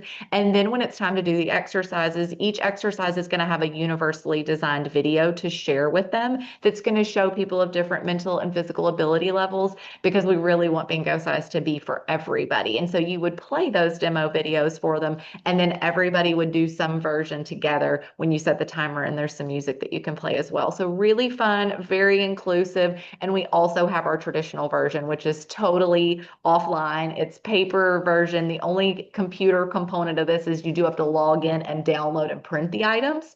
But you would use a physical game for this. You would print your facilitator script. It's identical to the computerized version. All the workshops are built into the computer. All of them are printable. You would print out their trivia questions. They would play on their bingo card. Identical content, identical format. Just one is using a computer to kind of enhance from a digital visual standpoint, and one is a little bit more traditional, using hard copy papers and using an actual physical game. So that was 9 minutes and 40 seconds. That was definitely very high level. That doesn't get really into the details. If this is something that you would want to talk further about, here's my info. Please email me. Would love to chat further with you to talk more about it. But we are going to, I believe, now facilitate a conversation with some of the individuals in your state who are doing Bingo Size. So I'm going to turn it over to Suzanne briefly to introduce us into that section, and then I'll take back over, and I think we're going to moderate a quick discussion. Great. Thank you so much, Christine. So we have some amazing facilitators throughout the state. We have Skylar Metaxen and Patricia Harms with the Oneida Aging and Disability Services, Cassie Sanders and Nicole Gaudette with the Richland County Aging and Disability Resource Center, and Lori Fuhr with the ADRC of the Lakeshore. So I will welcome all of you, and Christine, you can take it away with the first question. Okay. So first, I guess we can do it one of two ways. I definitely want you ladies to introduce yourselves. I don't know if you want to introduce yourselves now or if you want to do it as you talk. Maybe let's just go ahead and just do super quick. I'm going to let you all unmute yourselves versus me calling on you, if that's okay. And let's just say where you are as far as like which tribe you serve, your name, your role, and then maybe how long you've been facilitating bingo size, just really quickly, and then we'll roll right into some questions. So just unmute and just go one by one if that's okay, if you guys can handle managing the rotation. Yes, I'm Skylar Metaxen. I work at Oneida Aging Disability as the caregiver coordinator and outreach. And I've been doing the facilitating bingo size for about a year and a half now. So we got through about at least 3 sessions. I'm Cassie Sanders. I'm an ADRC specialist in Richland County, and I have been facilitating bingo size for 2 years now, I believe. I'm Nicole Gaudette. I am an ADRC specialist in Richland County, Wisconsin, and I believe this is my 3rd year facilitating. Hi, I'm Lori Fury. I'm with the ADRC of the Lakeshore, so that's Kewaunee and Manitowoc counties. I'm the Older Americans Program Manager, and I've been helping with bingo size since 2024, so I'm on my 4th class. Was that everybody? I think it was. I feel like Oh, that was Patty. Trisha. No, Oh, you sorry. got me yet. Go for it. I kept trying to talk, but everybody got ahead of me. That's all right, though. I'm Patricia Harms. I work for Aging and Disability for Oneida. I'm an outreach worker, and I've been facilitating for a year and a half and, well, 3 sessions. Wonderful. So I guess that is everybody now, correct? Everybody. Okay, perfect. So I'm curious to share for you each to share what originally kind of motivated you to do bingo size, or like I guess what was the biggest selling point, or what was the biggest decision, like determining factor for you to do bingo size? And let's just go in the same order maybe that we did before. Or yes, whatever, it doesn't matter. I don't care. Well, for myself, it was just emailed to me. And so what attracted me was the logo, the color and bingo size. And I was like, this looks interesting. Yeah, I'll do it. So that's kind of what got me. For me, it was 2 of the other individuals in our office were already facilitating and had talked about how much fun it was to get out and interact in that way with some of our community members. So I raised my hand when they needed another facilitator, and been doing it for a couple of years. We've done, like, I think we'll be starting our 4th or 5th session in July, and I'm excited about it. Originally, for me, it was the bingo because I love bingo. And then also just getting out and socializing with community members on a different platform.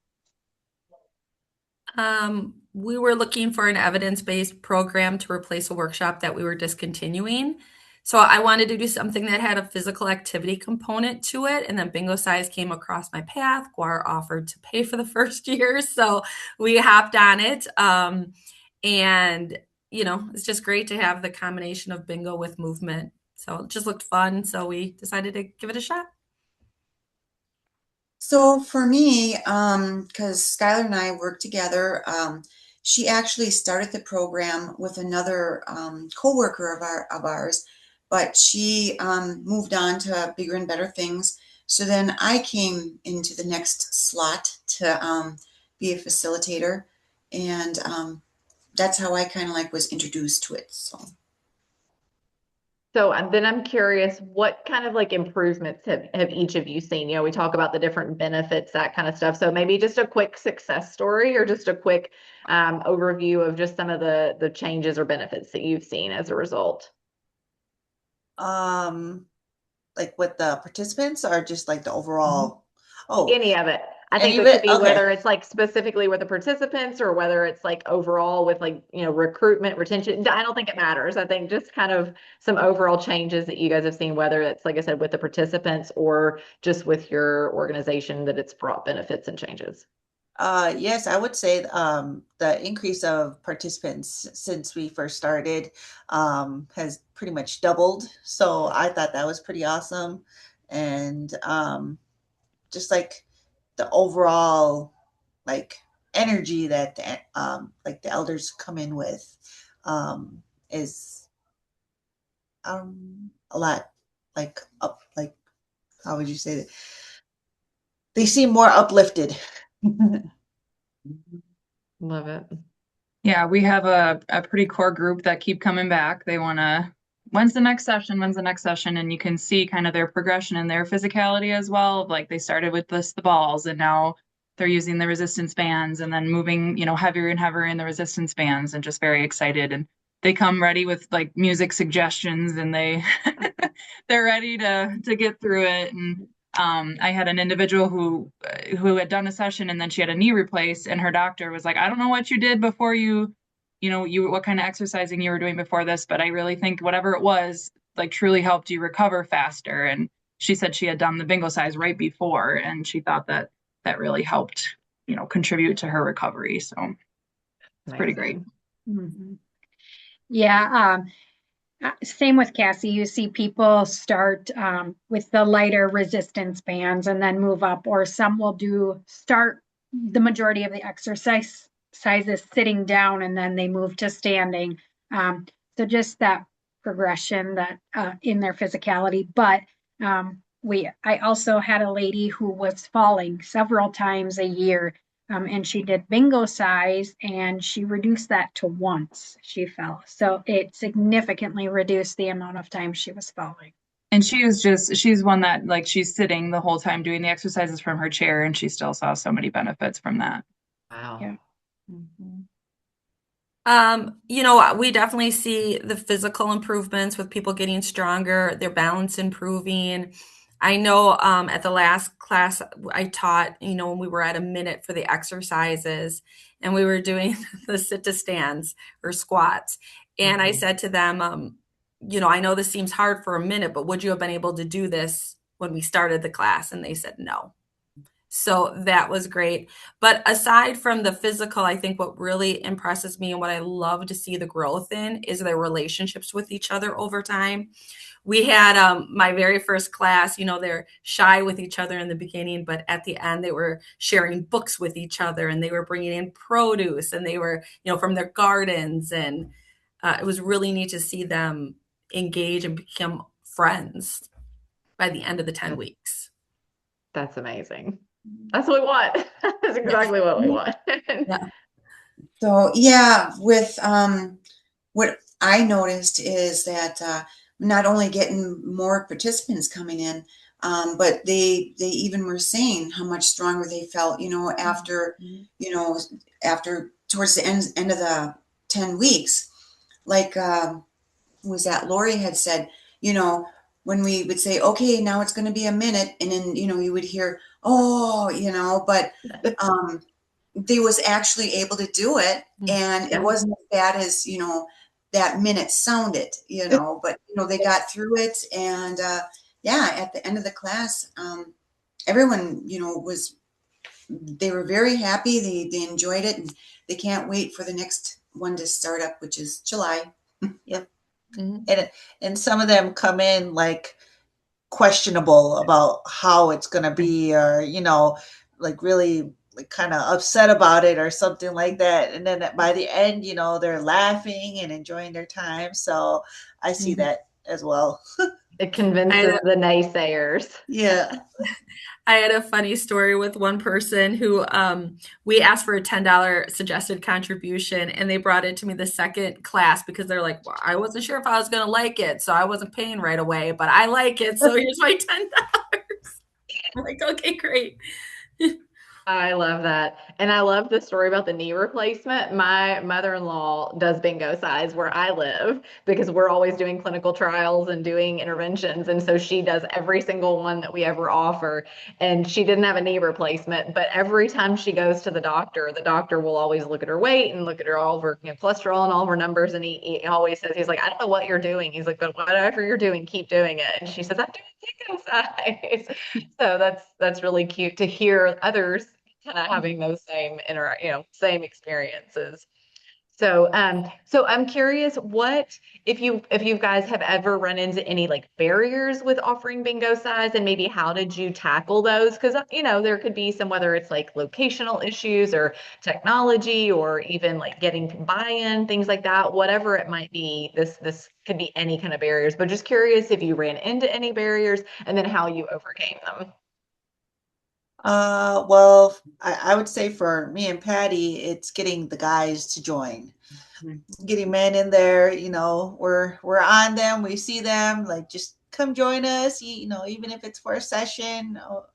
Yeah, it's hard to get in there. We've even put on like events for like veterans, to kind of get them back involved with just our facility. And yeah, I would say that would be like our biggest challenge. That's in general, probably, yes. Yeah. I think finding like the perfect space has been hard. So we started like we're in a smaller room, but then that limits, you need space to move. So we can only have about, 14, 15 people do it. We tried it in a bigger space, but then no one can hear what you're saying. And then it's echoey. And so I think finding the right space for us in our small community has been probably one of our biggest challenges. Do you feel like you found something as far as like, have you been able to find something that you feel good about? Did you go back to the small space, or what did you end up doing? We ended up going back into the smaller space, but and we've said like, okay, if we have enough people that we need to relocate, then maybe we'll figure that out. But it's kind of just worked itself that we've been able to fit in that space for the most part. So Yeah, I was gonna say location, but probably another one also along with men. We only have one gentleman. But I would say probably being able to do it the same 2 days every week at the same time, because we do it at our senior center. So you have to book it out in advance, and then sometimes the seniors have their own little like potlucks and things going on. So trying to get it as consistent as possible. Yeah, I would say a big challenge of ours is attendance, because it's a commitment for people to sign up for 2 classes a week for 10 weeks. So we've been playing around a little bit with times. Is it better to do it in the morning or in the afternoon or early afternoon? So we tend to hold our classes around midday. Just works better in our schedules too. But I don't know if anybody has any advice on what they found best for attendance. Do you guys do Issues. meals, Lori? Hmm? Do you guys do meals? No. I say that's usually a good suggestion, is to piggyback on meals. Like if there's places that offer meals, we always recommend be right before the meal or right after, because people Right. are usually, but that doesn't apply to you. So that one doesn't work so much. We do like 11 to 12 or like 1 to 2, where, eat before, eat after. We don't have them at our senior center locations where we have like our meal programs, which we have talked about, because then they could come to bingo size and go right to our meal. Yeah, that's definitely something to think about. Mm-hmm. That's what we do. And then a lot of them stay then and play cards afterwards then too. So it's kind of like their whole day for. Yeah.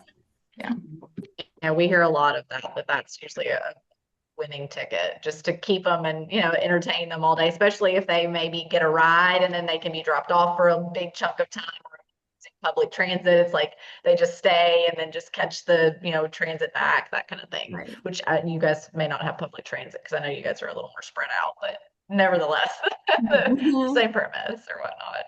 So yes, those are all, I feel like all of those things that you all have mentioned are nothing crazy that we don't hear, but it sounds like, you've at least got some ideas for how to tackle them or have already kind of tackled some of those issues. So that's great to hear. And it sounds like this next question talks about collaboration, and that's definitely something that we encourage with Bingo Size. There's a lot of trauma centers are collaborating in the communities and offering it at different places or entities like you guys. It sounds like some of you are already collaborating with senior centers, and there's other opportunities as well with like churches and libraries and things like that. So I guess just if you aren't collaborating, then you could just say that you aren't at this point. But just curious about collaborations and kind of how those are going, and how that's kind of worked out for you all, if that's the case. Well, I guess like we've reached out to social media, posted it on like our page for Oneida Aging and Disability. And then what was the other one, Patty? Oh, I'm sorry. Go ahead. We had communications. Oneida Oh yeah. Communications. Yep, and that's kind of like an email that's like in our internal system where we can post out flyers or notifications or anything like that, and then it's spread to everyone within our tribal organization. Yeah, we post ours online as well on those platforms. And then we have our monthly newsletter that goes out. So we'll put a flyer in that, information about that in there. I believe our manager has put it in the paper as well. Our local shopping news that goes out in that. We just try to, and then push it with people walking through the door, like, hey, we have this going on. Talk to caregivers, support groups, things like that to get the word out that way. Local news stations are great because they're usually looking for content. Yeah. Yeah, and I think we usually put like flyers out at the meal sites, because we have a few of those. And then, yeah, we just collaborate with the senior center and do their classes. Yeah. We get people who will wander in and they want to just like see what we're doing, and they'll sit in for a class and they, maybe don't come back, but at least they tried it out and they saw what we were doing in there. That's funny. They wander in. Yeah, we have multifaceted advertising approaches. I would say what's cool partnership that we had is that our director of our Two Rivers Senior Center, she wanted to become a Bingo Size facilitator so she can hold the class anytime she wants for her participants. So under our license and our training, we were able to, or we are currently working on getting her trained and running her classes over there. So that was really fun. Awesome. What kind of regional, like, have you guys noticed? I know with different, I know I have some participants in Hawaii. I'll just use them as an example. And they had asked, like, could they, like maybe use some more culturally relevant music, or could they add some, could they change up some of the food suggestions in the nutrition workshop that were a little more culturally relevant? Could they make some substitutions and things like that? And we do try to be sensitive to that, but within keeping with the script and the evidence, that kind of thing. But so curious if you all have come up with any fun cultural enhancements to kind of like throw in, or if anybody's ever requested anything, and maybe not, but just curious. That was one of the questions on here. Well, for us, what we did was we added a bingo card, and it was just for fun for Valentine's. So it was just like a, regular bingo, but we had different things. It's kind of, I don't know how, if you can see it. Oh, it's going to be blurred out. Oh man, it's doing like background blurring. Yeah, I know. Let's see. But we can get the gist. Yeah. But like have you seen our flyer on Facebook? One of the questions is wear tennis shoes, help with chairs, brought your own drink, received a certificate. So we kind of, just for, something fun for Valentine's. And then we had a little treat for them, that we put together, on our own, I guess, it wasn't really fund it through the bingo size stuff, but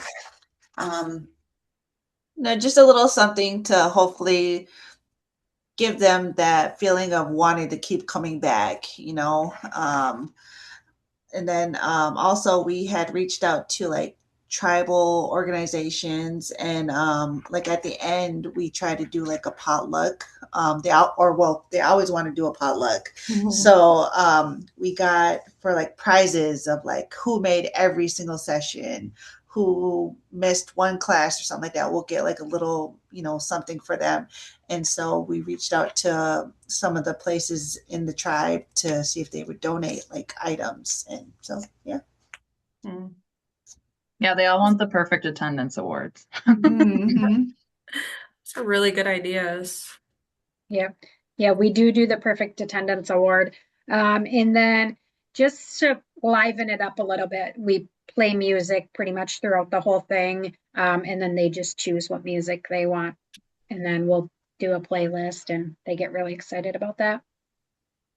They have very different tastes in music, so that's always funny to watch, like the interaction of that, some of the younger ones versus maybe some of the older ones and what they want to listen to. Eclectic. Yeah. We haven't done very multi cultural touches, but regional touches, because Kewaunee specifically is very rural, and we have 3 cities. So we go between the 3 cities. So like one session will be Algoma, and then we'll do Kewaunee, and then we'll do Luxembourg, and then we'll go back to Algoma, and so we do a rotation. Yep. And we do that pretty much for all of our classes, just because some people don't want to travel per over the county line or over the city line. So we want to make sure everybody gets the opportunity to participate at least once. Love that. Last question, and then we'll just see if anybody has any questions, and then we'll wrap things up. So just quickly, any advice that you would give to a new facilitator if somebody's considering bingo size, about to start, just maybe a quick piece of advice? Have fun. Yeah, Yep. I was going to say, just have fun with it. yeah. It's so much fun. Yep. Don't go in there serious. Yeah. Agree. And they're going to pit you against each other. If there's multiple facilitators, they're going to be like, well, the other one said we didn't have to do, it's fun. Oh, yeah. Yeah. She lets us play bingo more. We don't have to exercise as much. My biggest advice would be to reach out to someone who is already doing it. So I just could not grasp in the beginning, like, how the class structure looks. Like, for some reason, it just eluding me. So Megan McCormick from ADRC of Jackson County, she got on a chat call with us and went over it. We could ask our questions to somebody who was doing the class in Wisconsin. It was really, really helpful. So that was just great. So I really appreciate her taking the time to work with us. I love that. Okay, that was wonderful. Thank you guys for everything that you shared. Suzanne, do you want us to ask people to put questions in the chat, or are you going to read some questions out of the chat, or are people going to unmute? I'm not sure how you want to handle questions from here. There has been a couple questions in the chat, so I'll just read a couple out. Okay. We only have about 2 minutes for questions, so if you do have other questions, I know Christine's contact info is in the chat. But this would be a question for you, Christine. What is the cost to get licensed for an organization, and is there funding for those who want to do the training? Let's probably, I mean, I don't know of specific funding other than like Title 3D, there's grants, things like that. Licensing, all of that is a little bit specific to your organization and like how many people you're going to train, things like that. I certainly can meet with people and chat more about that. So we license by counties, and so that gets tricky if you're, covering multiple counties, that kind of thing. So I hate to just like throw blanket stuff out there and then it doesn't quite apply to everybody. But just if you've got specific questions about pricing, maybe just shoot me an email and then I can dig deeper, get your specific questions, and then make sure that I get you an accurate answer based on your needs. And I will say that she's very responsive. Christine, she gets back to you really quickly. I try to be. Yes. Of that. And then, Lori, you kind of talked about this already, but do you charge for classes? We don't. Yeah, we just do our $10 contribution. It's a one-time fee. They don't have to pay it because 3D, nothing's where people have to pay, but most people do contribute and they're happy. It's only $10 for the whole 10 weeks. So Maybe Yeah. do you see more buy-in when they throw a little money in the coffer? Do you feel like they're more committed, or, I mean, I don't know. No. no, I mean, it's $10, so no. Right. Maybe if it were more, but no. Yeah, It's and just usually, a donation. yeah. Yep. And then like on the flyers, we just say, donations if want to, we accept. So Great discussion, ladies. Thank you for sharing about Bingo Size. And if anyone has additional questions, please feel free to email me. Happy to meet individually with people or send emails and answer questions that way. Awesome. Thank you all so much. We are going to move into a break. Don't go too far. We are going to watch a couple of videos during the break, but of course, feel free to take the time you need. I am going to pass it over to one of our Falls for Wisconsin Coalition Steering Committee members, the Greater Waukesha County YMCA. So Tasha Morgan, the Healthy Living Director at the Greater Waukesha County YMCA, will briefly introduce our first video about one of the fall prevention programs that they implement. Right. Hello. Let's see if I can get everything on. I'm coming. Okay. All right. Well, at the YMCA of Greater Waukesha County, we offer a program called Moving for Better Balance. And this program was developed out of Oregon Research Institute and with funding from the CDC. And it is a 8-form Tai Chi based movement, and it's been designed and modified specifically for fall risks to help improve your balance. So it's taught by a certified instructor over a 12-week course, and they meet 2 times a week. And part of the course is required homework, and we track the minutes for that. So this video that you'll be watching now is about our Moving for Better Balance program to help improve balance and prevent falls in our community population. Thanks, Tasha.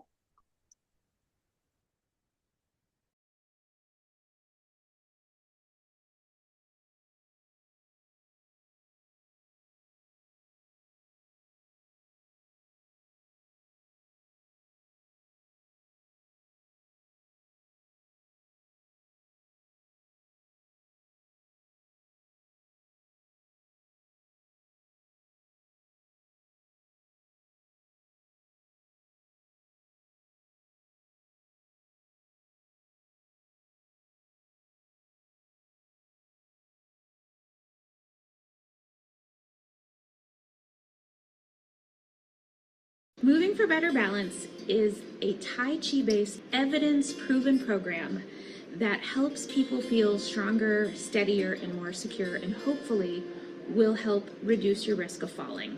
Over the 12 weeks, we learn a shortened 8-move Tai Chi form that really focuses on shifting your weight and building that single leg strength and balance. When they come in, some of them are so overwhelmed. There's so much to learn. Your hands and your feet are doing different things at the same time. So it really is learning a new skill, which is great for both your brain and your balance. And over the 12 weeks, as they sort of almost get out of their own way, they start feeling the movements more. You can see them calm down. You can see them really focus on shifting their weight and building that brain-body connection, so that hopefully they will feel more confident when they are out in the real world. I found it very helpful. Clearly I come in here with a walker. I didn't come in best form, but this has helped me to strengthen mainly my legs probably, and to give me a sense of confidence and balance. And I find myself more aware of, weights in the left, weights in the left, weights in the right. And I find myself more conscious of where my body is in space. And probably very much as a result of this class. And I find myself shifting, conscious, okay, now I'm on this side, now I'm on this. I think that's been helpful.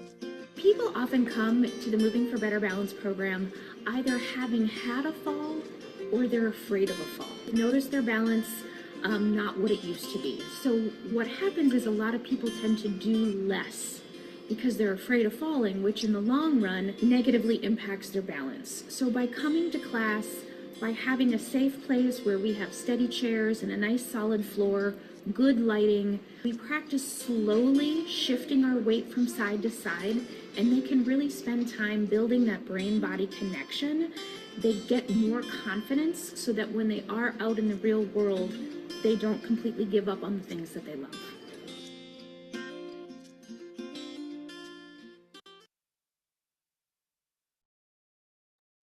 And this next video is recently developed by our intern Malik at the Wisconsin Institute for Healthy Aging on the high-level evidence-based falls prevention program, Stepping On.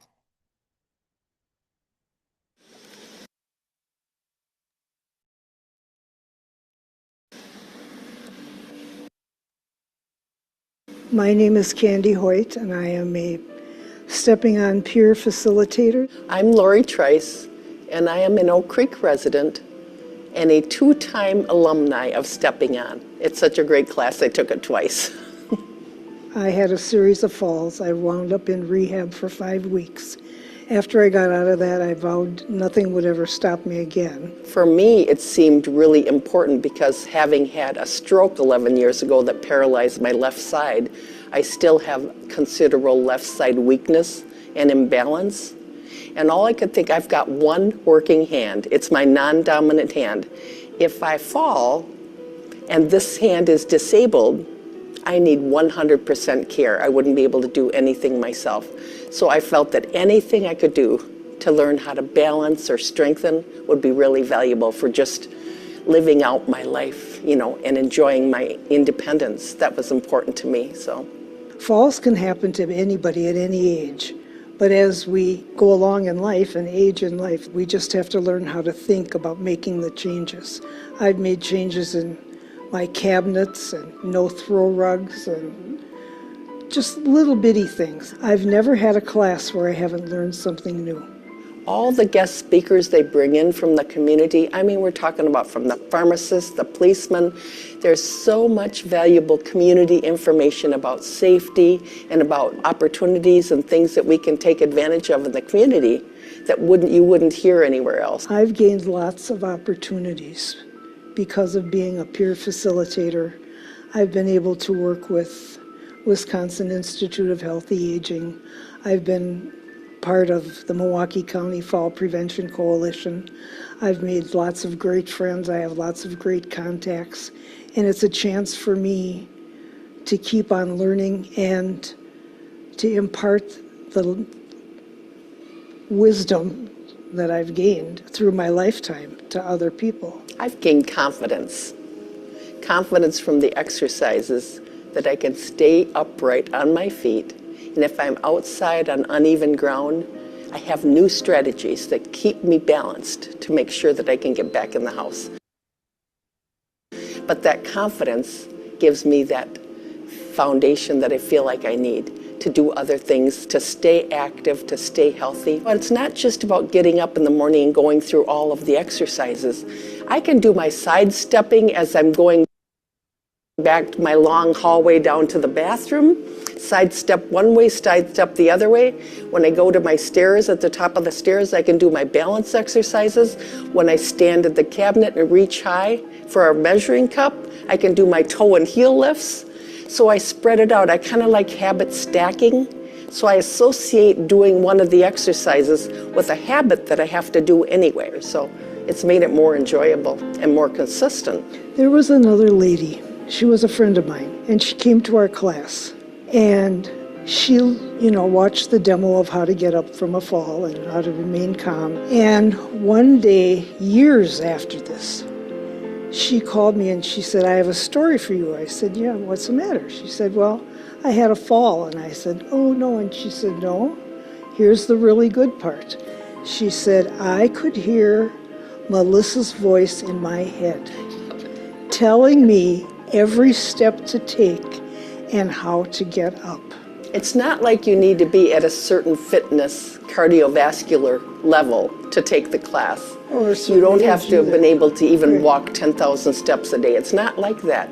You can start right where you are. If you want to build your strength or exercise, start with stepping on, especially if, like me, you're a senior citizen and you realize you're already losing some of that strength. It's the right place to start. Not only the exercises are possible to do at any level, but also the fact that you can build on that and add to it. So then from there, you might want to do a gym or more strength things, even at home. But stepping on is a great place to start.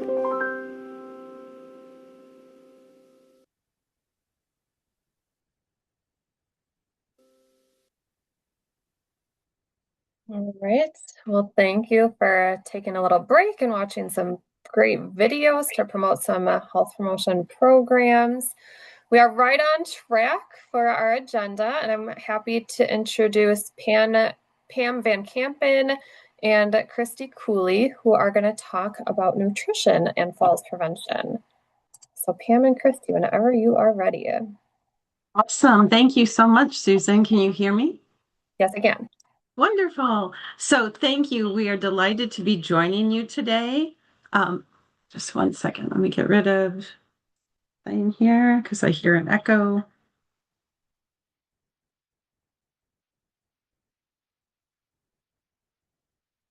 All right. So hopefully the echo is gone now. So you'll advance the slides for me, right, Susan?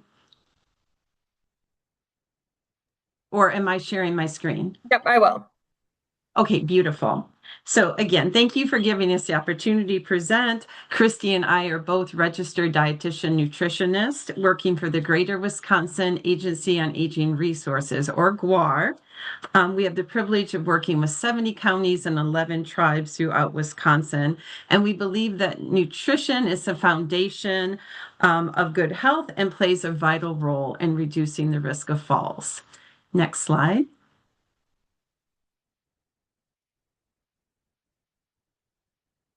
So our presentation aims to connect the dots between nutrition and falls prevention. We're going to explore how nutrition needs change as we age, why protein and hydration matter for strength and stability. We're going to provide practical meal tips, simple screening tools, and help you know key signs to watch for malnutrition. And finally, we'll give you a way to operationalize all this information through our Stepping Up Your Nutrition class. Next slide. If you do have any questions, we do invite you to type them into chat, and we will have time at the end for Q&A. If we don't have time for all the questions, we will have our emails at the last slide, and we invite you to just email us and we will follow up with you. Next slide, please. Just a quick overview. We all know the falls related statistics, but during this presentation, because the ER visits every 13 seconds, several people will fall, and tragically there'll be a falls related death during this presentation. So the importance of nutrition and hydration are sometimes an overlooked strategy. And so again, thank you for letting us bring this to the conference today. Next slide, please. So falls aren't just a safety issue. They're often a nutrition issue hiding in plain sight. So malnutrition doesn't always look like what we think it might look like. Someone can be normal weight, overweight, or underweight and be malnourished. When the body isn't getting the nutrient it needs, it starts to lose that lean muscle mass.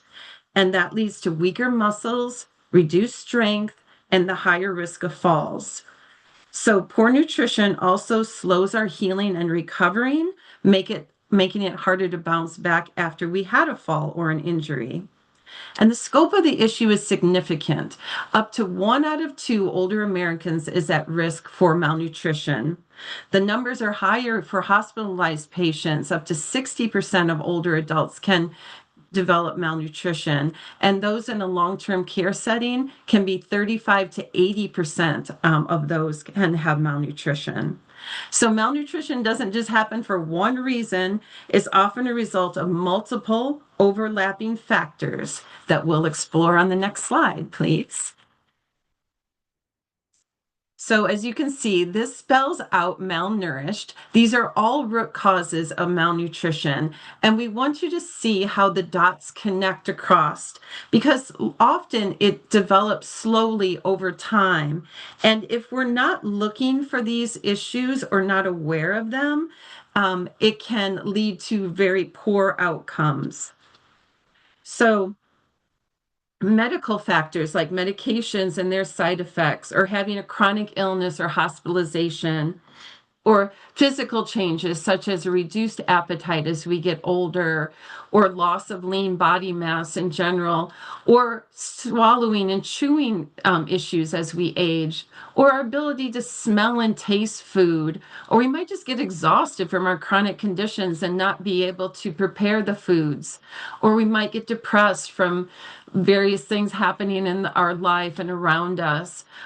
So all of these things can interact and contribute to malnutrition. So if we can see what others don't see and start to address those root causes, that can go a long way in helping us to identify risk early and intervene proactively so that we can improve outcomes.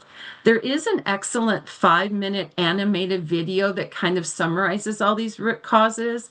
It's from the Alliance for Aging Research. It's called Malnutrition, a Hidden Epidemic in Older Adults. And I believe Christy will drop that in the chat for us. Next slide. And I invite you to show that. It's a fabulous video. It's a great one to repost too. So muscle does matter. When muscle declines, we see an increased risk for falls, fractures, hospitalization, and loss of independence. And like I said, it makes it harder to recover. But the important thing to remember is muscle loss is not inevitable or irreversible. There's 2 key strategies that have been shown to help.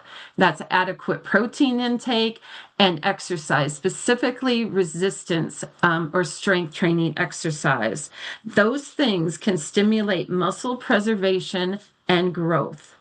And when they're combined, they can slow muscle loss, improve strength and function, and ultimately reduce our risk of falls.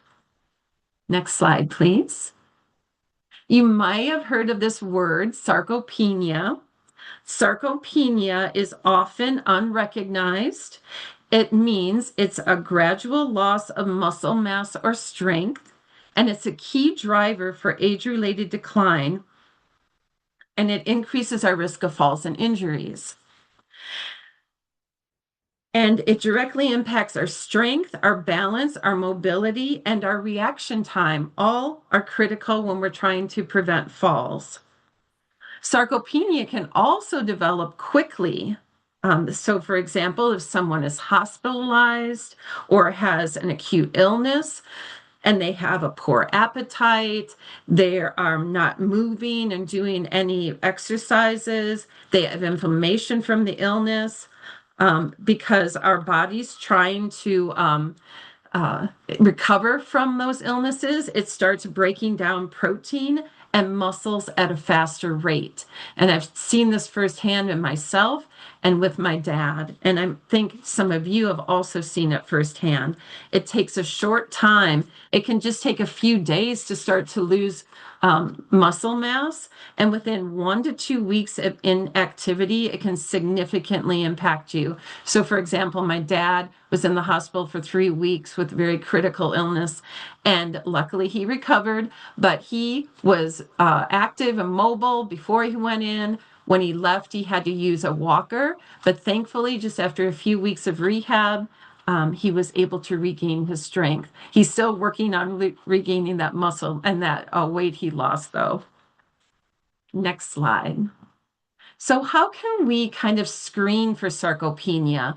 Some of you may be already using SARC-F, but if you're not using the screening tool, it is a quick, practical tool and it helps you identify the risk of sarcopenia.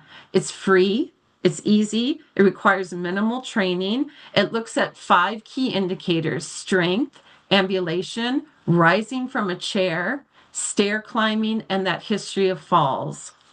One of the limitations, it's self-reported, but it's still a good starting place. So if someone has a total score equal to or greater than 4, that's a predictive of sarcopenia and poor outcomes. So then you can take a deeper dive and ask more questions. So if you'd like to learn more about the SARC-F, there's 2 links here that I invite you to visit.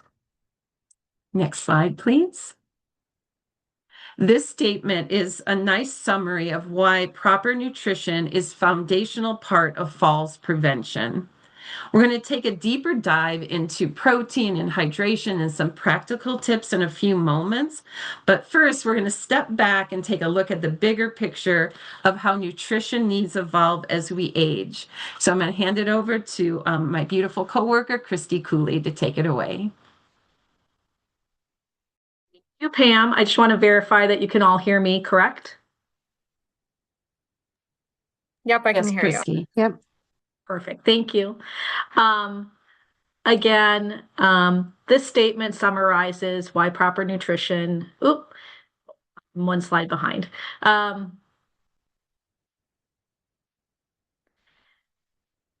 Again, Pam did a great job talking with us earlier today. As adults age, several things can quietly affect how well they are nourished. Appetite may decline. Thirst cues often are less reliable, and medications can influence taste and digestion, as well as nutrient absorption changes. At the same time, physical changes as dental concerns, fatigue, maybe even limited mobility may make eating and drinking more difficult. Often the first signs are not identified as nutrition related and instead present just as weakness, as weight loss or slower movement, and the ability is reduced to recover from an illness.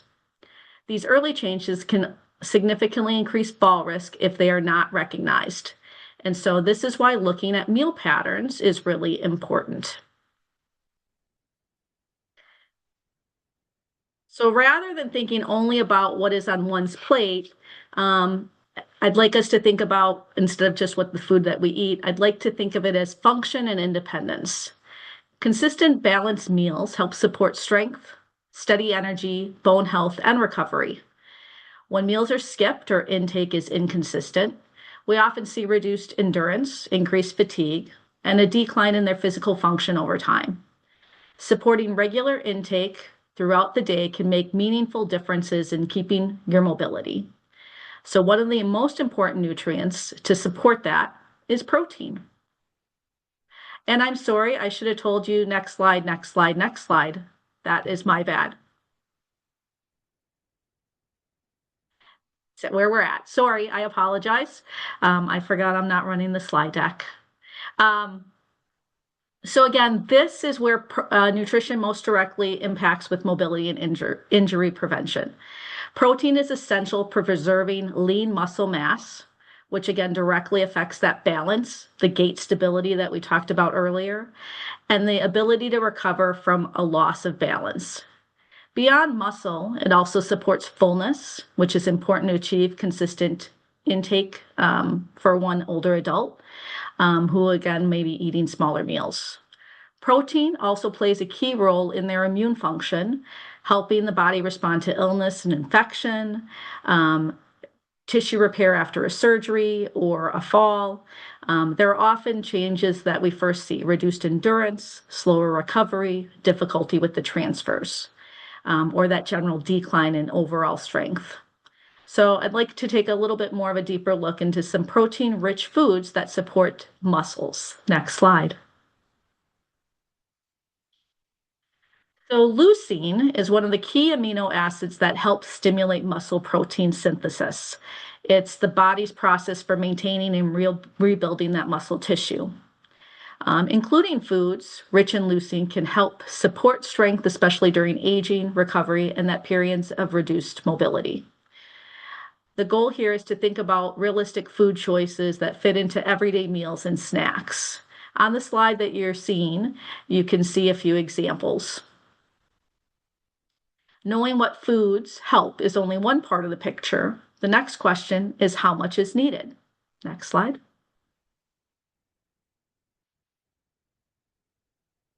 Protein needs may increase with age, especially during times of illness or reduced physical activity or recovering from a surgery. Many are surprised to learn that older adults may actually need intentionally more protein intake to help preserve that muscle mass and support healing. Spacing protein across meals and snacks during the day is often much more effective than concentrating it at one meal. But I would want to remind if somebody does have kidney disease and you're on dialysis, it's important to take into consideration your healthcare provider's recommendation. But on the screen, you can see how to determine how much protein you need in a day. So hydration is another area that strongly influences balance and safety. Next slide. Oh, perfect. So hydration can often be overlooked as a contributing factor to the fall. Symptoms such as dizziness or fatigue, confusion, weakness may be a first clue. But because these signals are often reduced as people age, fluid needs may not be met unless intake is kind of built into a routine. Even with mild dehydration, it can affect their blood pressure, your balance, your physical strength. We'll talk about hydration a little bit more later in the presentation, but I just wanted to give you that good overview. So at this point, we can go back to the next slide, and I'm going to have Pam go over some more information on nutrition and fall risk. Thank you, Christy, for that great overview. So now we're going to take that deeper dive into protein, calcium, and hydration and offer some practical tips. Next slide, please. This is just a fun little postcard or magnet that Christy and I put together last year when we had their contest. And so it's just a nice summary. We like little catchy sayings. Falls are not your fate. Fuel your body, stay strong, steady, and safe. And these are just some simple reminders of aim for that 20 to 30 grams of protein per meal. I would say protein throughout the day helps your muscles stay, and then hydrate for a better gait. Next slide, please. So we're going to take a look at why protein is important, and I'm going to look at two studies specifically. The first one's the Framingham study. It was done with adults aged 67 to 93. Overall, they found those with the higher protein intake had lower odds of falling, and it even had a stronger effect in those with unintentional weight loss. The second study is the NHANES data study, and it was a snapshot of how everyday eating patterns impact muscle health. And the strongest finding was that adequate protein and overall calorie intake matter the most. In fact, those with the highest protein intake had about 60% lower risk of sarcopenia. So that's significant. And that higher calorie intake showed similar benefits, reinforcing that undereating is a major risk factor for muscle loss. And I'll explain that in one moment. But other nutrients in the study they found, like fiber and healthy fats, were also linked to a lower risk because they help provide those adequate calories to spare the protein. So if overall calories are too low, the body will use protein for energy instead of prioritizing it for muscle maintenance. Remember, protein's primary job is to build and repair tissues like muscle. But when there isn't enough energy coming in from carbohydrates and fat, energy, I mean calories, then the body shifts and starts converting that protein into fuel via glucose. It's a process called gluconeogenesis. When that happens, then less protein is available to preserve or build muscle.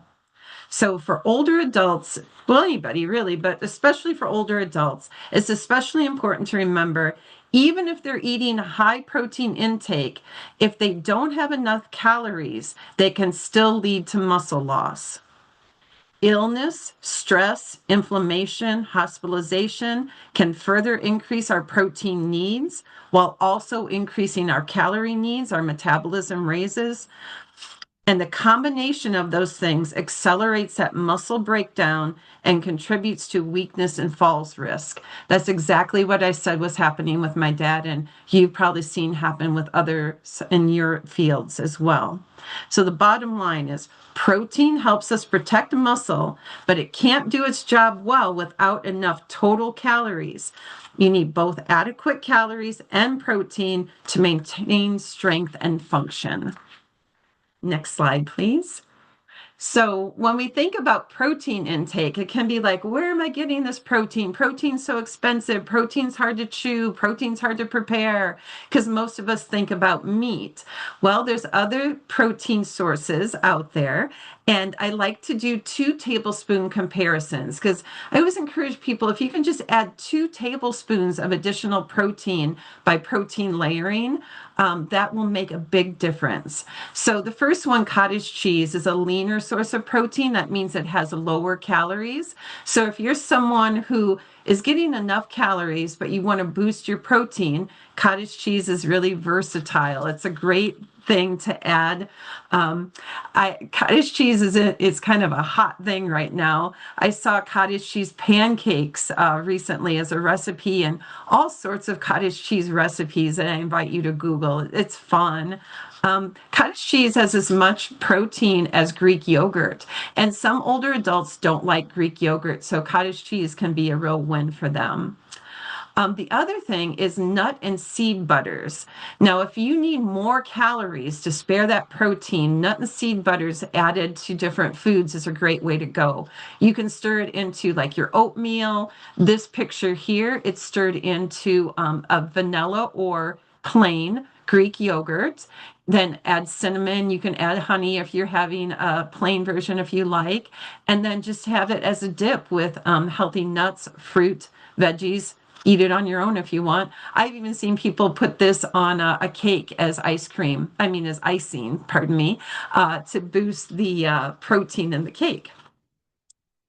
So bottom line, protein doesn't have to be complicated or expensive. Small amounts can make a big difference. Next slide, please. So full disclosure, my husband works for Bush's Best Beans. But with that said, beans are a great source of protein and fiber. Remember, we talked about those earlier, why they're needed together. They're also a great source of potassium. People think about bananas and orange juice, but beans are a great source of potassium too. Potassium is important for muscle function because it helps with muscle contractions and nerve function. So when our potassium levels are too low, it can lead to weakness and muscle cramping, and those things can increase your risk of falls. Beans are so easy to add to many things. With the price of hamburger, it's great to add to hamburger meat and just season for tacos, season it up together. You can puree them or mash them up and put them into spaghetti sauce, kind of sneak them in, sprinkle them on salads. In England, they eat baked beans on toast, so why not try them for breakfast? There's a ton of recipes at Bush's Best website or also at cannedbeans.org. And I invite you to include some beans in your diet. Next slide, please. The other important role of protein is for blood sugar stabilization. So did you know about 1/4 of older adults in Wisconsin have diabetes? And the number could even be higher if we consider prediabetes, which is often undiagnosed. It's been estimated up to 1/3 of older adults could have issues with diabetes or blood sugar control. But even regardless, even if you don't have diabetes, we've all probably been there where we have that kind of funky feeling like at 10 o'clock or 3 o'clock. It's when our blood sugar starts dropping and we have low blood sugar. So by including protein at each of your meals, and with that fiber, it can help stabilize your blood sugar throughout the day. And that's important because if you have high blood sugar, it can contribute to chronic complications like nerve damage or neuropathy and vision loss. Those things can lead to poor balance and gait instability. If you have low blood sugar or hypoglycemia, you know how that can cause that dizziness, weakness, confusion, also can contribute to falls. So again, those 2 tablespoons I was talking about, you can do ground flax or chia seed, stir them into applesauce or oatmeal or smoothies, pancakes. Just a note with chia seeds, they're going to get in your teeth. So P.S., that's a little delight. But flax seed is more forgiving, and I use flax as a condiment and sprinkling it about on everything I eat, and it just actually helps elevate the taste of it as well. Store your flax seed after you ground it in the refrigerator or the freezer, and drink more water if you increase your intake of chia and flax seeds because they are high in fiber. Next slide, please. I'm sorry, next, thank you. So this is an example of a falls prevention lunch. I eat this often. So I start with a can of tomato basil soup. I split it in half. I put half of it in the dish. I add in some black beans, some fresh spinach I tear up, and then some feta. I microwave that for 4 minutes. And then I add another layer of protein with pepitas or walnuts on top. So it gives you protein, potassium, and that fiber. It's quick and it's filling, and it gives you 2 meals. So yay. Next slide, please. So I'm going to talk about calcium and vitamin D next. Calcium and vitamin D are essential for bone health, as you know. Vitamin D comes from yogurt, fatty fish like tuna and salmon, egg yolks. That's one reason to eat the egg yolks occasionally. Fortified dairy, fortified orange juice, or fortified cereals also contain vitamin D. But did you know as we get older, our skin gets less able to absorb vitamin D from sun? So we need to possibly take a supplement. Because also, did you know, without enough vitamin D in your body, the intestines can't absorb calcium efficiently. So even if you're getting enough calcium in your body from foods or supplements, if your vitamin D level is low, you're still going to lose calcium because your body's not absorbing it. So it's going to pull more out of your body, out of your bones to keep your blood levels stable. So over time, that can cause weak bones, which can increase fracture risk, muscle weakness, and just remember, vitamin D and calcium work together. Without enough vitamin D, calcium can't do its job effectively. So let's take a little bit closer look at how much you actually need. Thank you, Susan. So you need around 1,200 milligrams of calcium per day and about 800 IUs of vitamin D.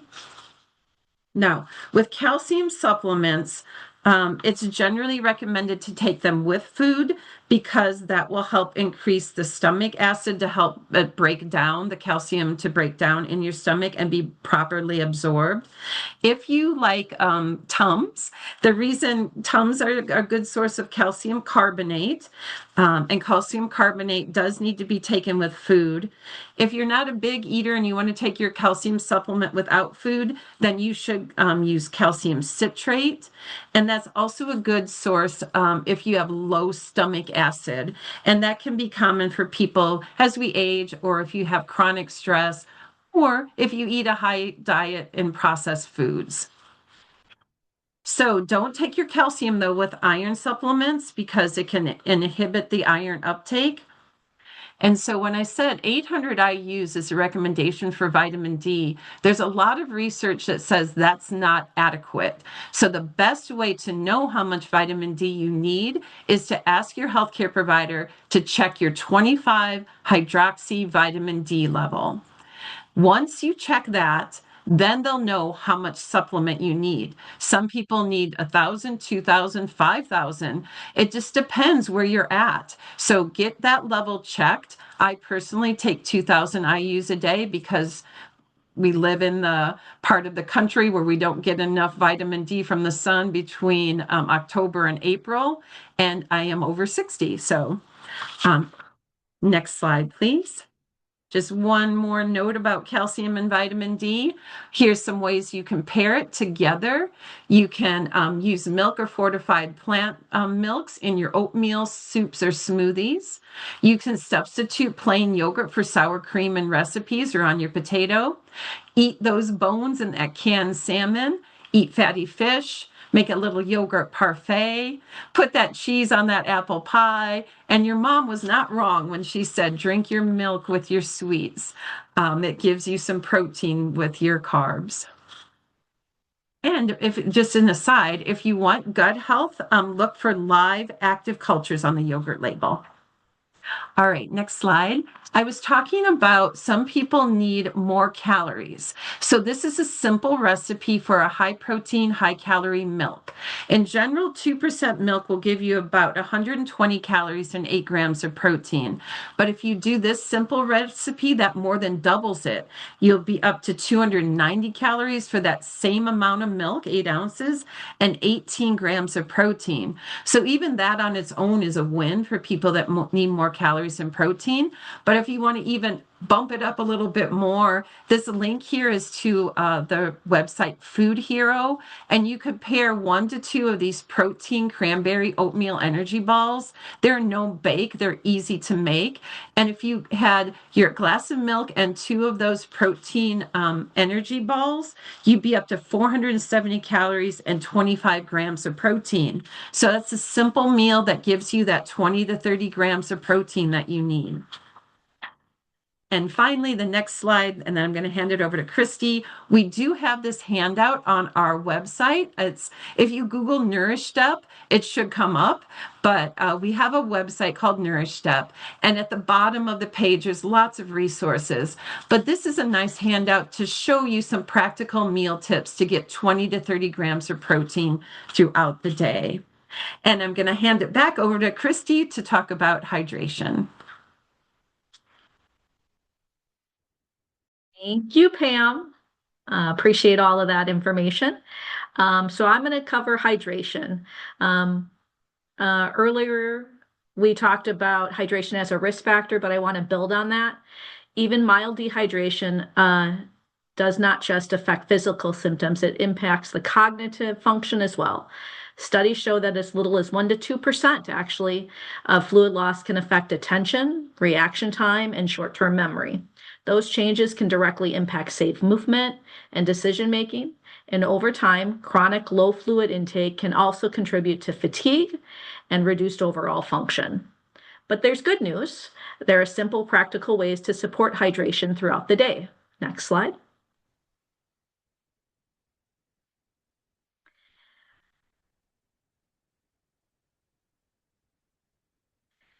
A strong reminder that hydration directly supports safe movement.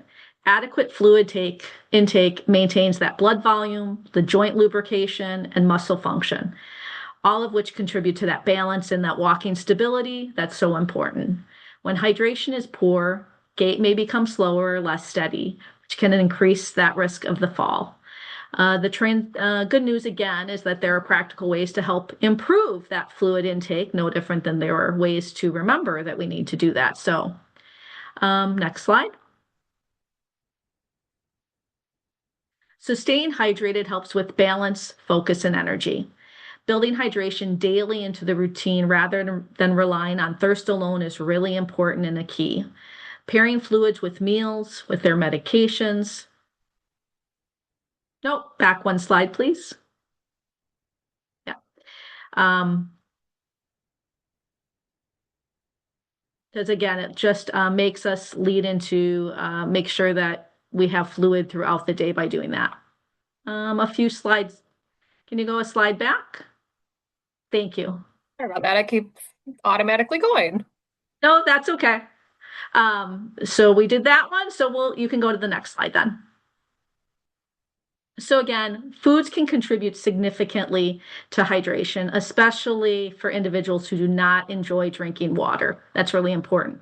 Fruits, vegetables, soups, and yogurt are all excellent sources. And we include items just as gelatin, hot cereals, and ice cream can also count. It's a helpful reminder that hydration supports can be approached through both your meals and your beverages. So I want to lead us into how meals and snacks can support hydration goals. So this slide helps us kind of connect everything to the eating pattern. Foods like soups and the fruits, vegetables, smoothies, or even yogurt-based snacks can help increase overall fluid intake while also supporting that nutritional need.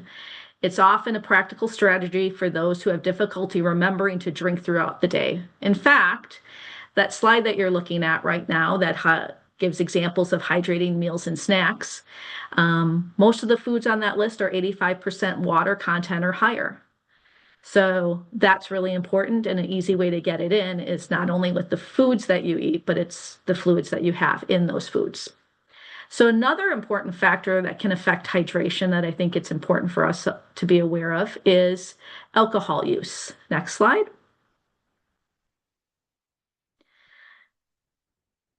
Map that you see on that screen comes from our CDC data. It helps illustrate how alcohol use patterns in Wisconsin, and it's important context when you think about fall preventions as well. Alcohol definitely can increase our risk for falls in several ways beyond what may be obvious to all of us. But as people age, the body often processes alcohol differently.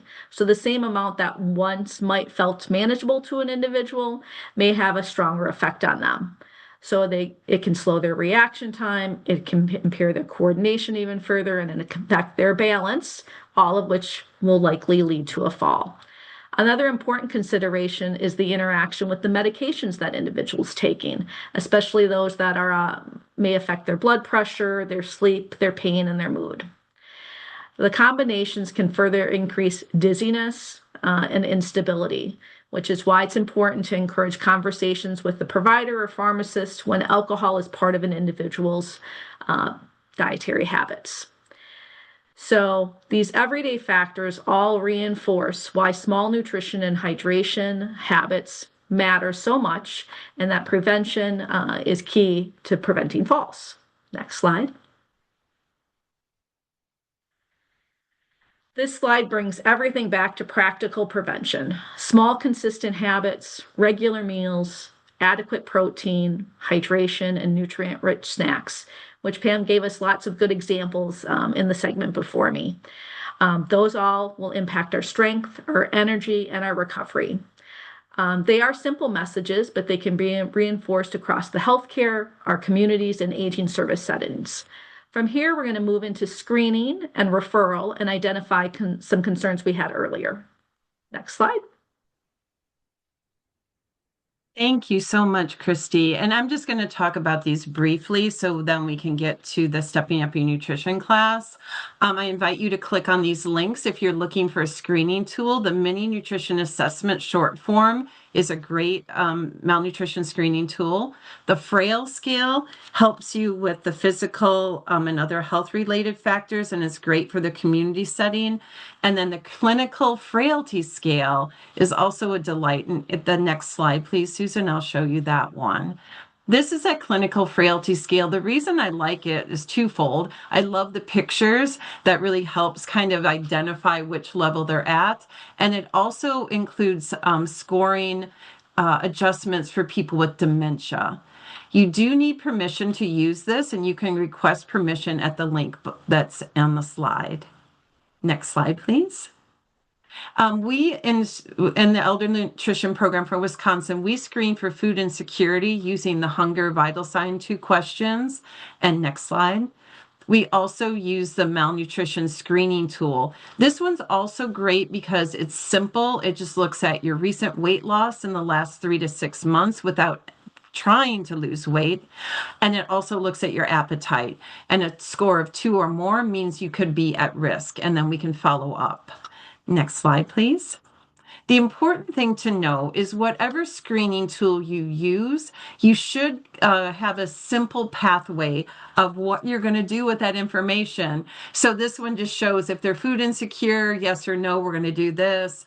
Nutrition risk, yes or no, we're going to do this. So you can learn more about these two specific parameters at the link here, or I just invite you to say, okay, I'm going to screen, but now what's my pathway so that we can provide interventions and education. Next slide, please. And I'm going to hand it back over to Christy to talk about the Stepping Up Your Nutrition class. I just want to say, I know we're getting close on time, so we're probably going to go through these slides a little bit faster. But again, what is Stepping Up Your Nutrition? We've covered a lot of information today, but this takes the awareness that we gave to you into a practical community developed arena for seniors in the aging community. The Stepping Up Your Nutrition class was developed to address the gap between nutrition education and fall prevention by focusing on realistic everyday strategies that the older adult can apply. Next slide.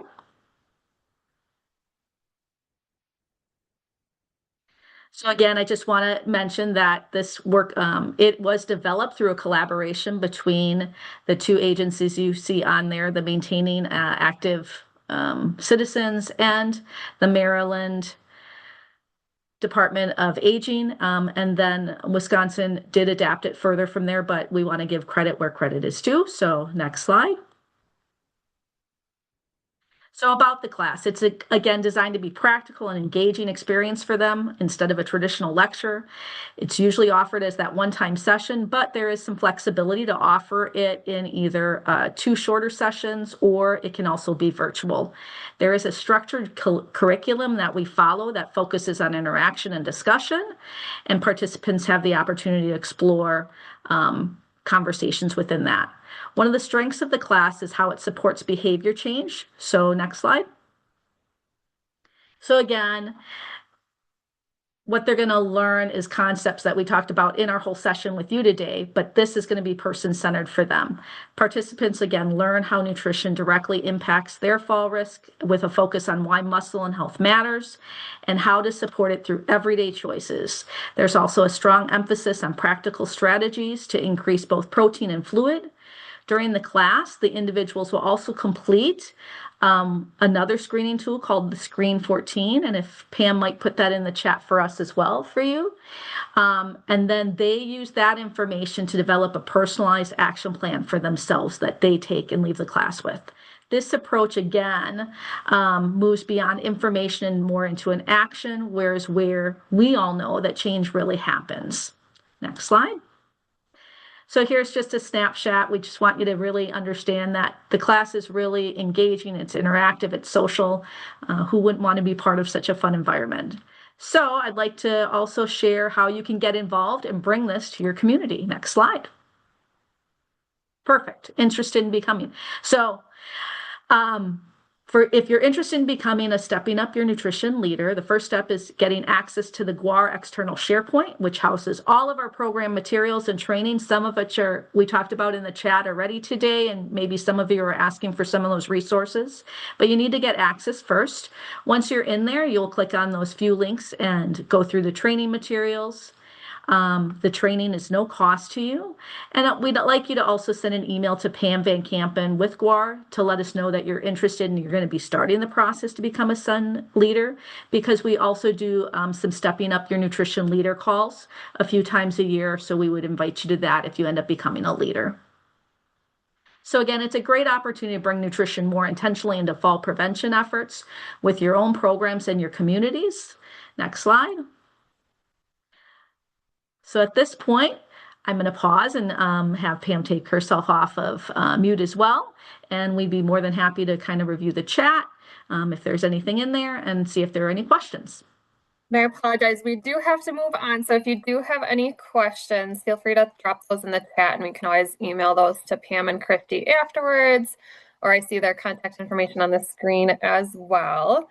But thank you so much, Pam and Christy, for shedding light on this important topic. talking a lot about protein and nutrition and hydration. And I know the Stepping Up Your Nutrition program is a great either precursor or after, the Stepping On program or other fall prevention programs too. So thank you so much for sharing. Thank you. Thank you for having us. Thank you. We are scheduled to take a break until around 11:40. But as we break, Paul Mross, who is one of our Falls Free Wisconsin Coalition members and a yoga research interventionalist, will be sharing a little bit about some of the work that he's done related to research on yoga and fall prevention and share a video for us to practice the movement. Yeah, good morning, everyone. So, as Suzanne had said, my name is Paul Mross, and I'm a yoga interventionalist. You're welcome to take this 10-minute break and get up and move around. Otherwise, feel free to get up and or join us in practicing this short 5-minute video on the 4 corners of the bottom of the feet. I developed this video as a healthy habit home practice for the research I assisted with at the University of Wisconsin-Madison. To date, we have completed 5 research studies looking at yoga's effect on fall rates. The principal investigator for the last 3 studies has been Dr. Kristen Pickett from the kinesiology department. We will be supplying a link to the full video and ways to access our publications on the research in the follow-up email from the summit. A primary element of all our yoga interventions was a focus on the feet and how we connect with our foundation in stagnant and dynamic movement. The 4 corners of the bottom of the feet, sometimes referred to as the 3 corners of the bottom of the feet, are a common principle in many yoga practices. This is a seated practice, so I suggest you find a safe, stable chair with some room to move. And yes, you can do this exercise with your shoes on. Thank you for watching and have a wonderful conference.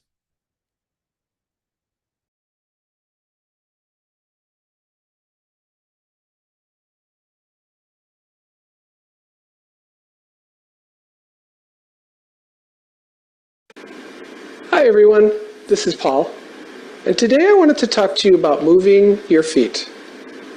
This is me. I'm wiggling my feet at you. I know it's a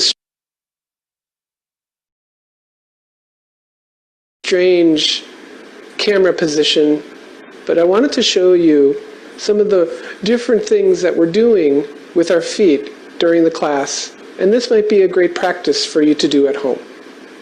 So the first thing I want you to do is to find a position where you feel you're strong in the chair, so that might mean you're moving a little bit forward, and you have the ability to move your feet back and forth. When we move the feet, we want to make sure that we're safe and we don't move too fast, too quick, and get out of balance. So the first thing I'm going to have you do is just spread out your toes. Maybe wiggle the toes a little bit. Maybe curl the toes. Maybe do that with one foot. Spread out the toes and then spread out the other foot. Spread out the toes of the right foot and then the left foot. Maybe spread out the toes of one foot and curl the toes of the other one. Relax that. Think about moving slowly with the breath. Maybe the inhalation lifts one foot, and then the exhalation moves the other. Good. Now we're going to walk the feet back and lift the heels. We might lift the heels up really slowly and then slowly bring the heels back down. We might alternate one foot and then the other. We might go a little bit faster because it feels good. We might keep one heel up and one foot down and just do that foot up and down. And then switch.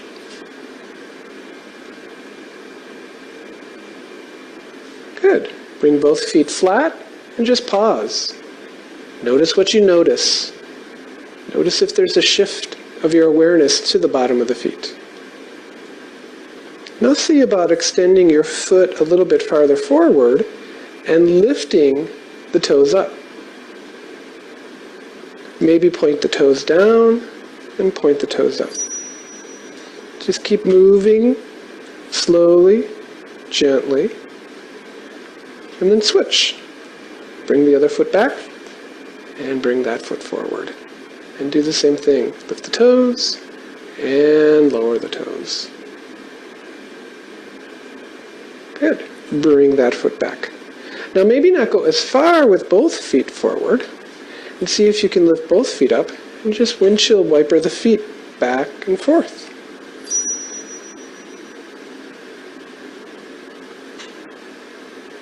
Good. Bring the feet back, pause, and just experience what you're experiencing. We're going to play with just the right foot again. And so we're going to lift the toes of the right foot. And I want you to think about the base of the big toe. And put the toes back down. Lift the toes again. Base of the little toe. And put that back down. So we talk about the four corners of the bottom of the feet. We also want you to root into the heel. So the inner edge of the heel and the outer edge of the heel. So if you lift up your toes, you have the base of the big toe on the floor, base of the little toe on the floor, the outer edge of the heel, and the inner edge of the heel. Place that foot, the toes back down. Play with the other side. Lift the toes of the left foot, base of the big toe, find that, put that back down. Lift the toes, find the base of the little toe, put that back down. Find the base of the big and little toe, and maybe two spots in the heel, and put that back down. Perfect. Find your breath, and just be aware of what you're experiencing. Thank you, and be well.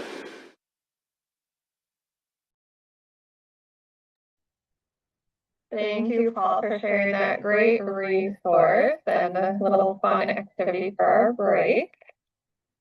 We are going to move now to our last speaker for the day. So I'm happy to welcome Jasmine Townley to present on the 4M framework of an age-friendly health system. So Jasmine, I will let you take it from here. All right, hi, I am Jasmine. I'm an internal medicine physician who's doing an extra year to do some training in geriatric medicine. And I'm here to talk to you guys about the 4Ms framework, which is something we use to approach caring for our geriatric population. And we're going to look at this through the frame of fall prevention. You can go next. So what is a fall? This is an event which results in a person coming to rest inadvertently on the ground, floor, or lower level. So that can be tripping over something, accidentally sliding out of your chair and ending up on the floor. Yeah, next. So why is this important? It's about 1/3 of people 65 and older experience a fall, and about 50% of people over 75 experience a fall. Falls are the leading cause of injury-related hospitalizations in people over 65, and fear of falling is an issue for older adults, which can lead to decreased mobility. Previous falls is one of the strongest predictors of having another fall in the coming year. Next. So why do we fall as we age? One of the reasons is our bodies do change as we age. Next. I'm going to go through some of the more common changes, and one of them is in the heart and blood vessels. When we're younger, our arteries are more elastic and pulsatile, and the pulsatile movement helps push blood forward towards the areas we need it as they expand and shrink. As we age, the vessels become stiffer, and older adults lose the ability to push blood forward as well. Next. Also, when we're young, the vasculature or the lining of the blood vessels, they, can we go back one? It's the same photo I created it myself. I couldn't think of something to put as slightly different. But anyway, So the lining will release these peptides that help expand the blood vessels during exercise. So if you're doing squats, these peptides will be released and more blood flow will go towards your legs because that's where you need it. And as we age, we lose this ability to release those peptides that help expand the blood vessels. So even if we're doing the same number of squats, it's going to be a lot harder because we're not getting that blood, nutrients, and oxygen to those muscles as well. Okay, next. The heart itself also changes because the blood vessels aren't expanding and contracting as well and they're stiffer. The heart has to pump against stiffer vasculature. And that, like the heart is like any muscle where you're having to use it more, it's going to get bigger. And that's not necessarily a good thing for the heart because as that muscle gets bigger, you have increased fibrosis and risk for heart arrhythmias, heart failure, and worsening functional performance. Next. So as we age, the muscle changes as well. So we lose both the number of muscle cells as well as the size of the muscle cells. They both go down. And that starts to impact things that we previously could do quite easily. So in this photo, this is a cross section of the thigh. So it's like if you cut through your thigh, that little circle is the thigh bone or the femur, and then that muscle around it is like your leg muscles. The yellow represents water and fat, and the red is muscle. On the top, you can see an older adult, and the bottom is a younger adult. And the older adult does have a lot more fat and water infiltration into the muscle. Next.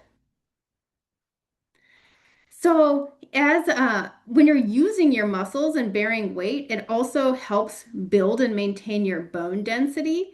But as your muscles change and some people become discouraged when they can't do the things they could do before, so they stop using their muscles and doing weight-bearing activities, which impacts the bones because you're not keeping them strong anymore and you're losing that bone density. If you lose enough bone density, you can develop osteoporosis, which causes an increased risk for fractures, which can lead to loss of function and independence. Next. We also have increased inflammation as we age. We start producing more reactive oxygen species. We start producing a higher LDL or bad cholesterol.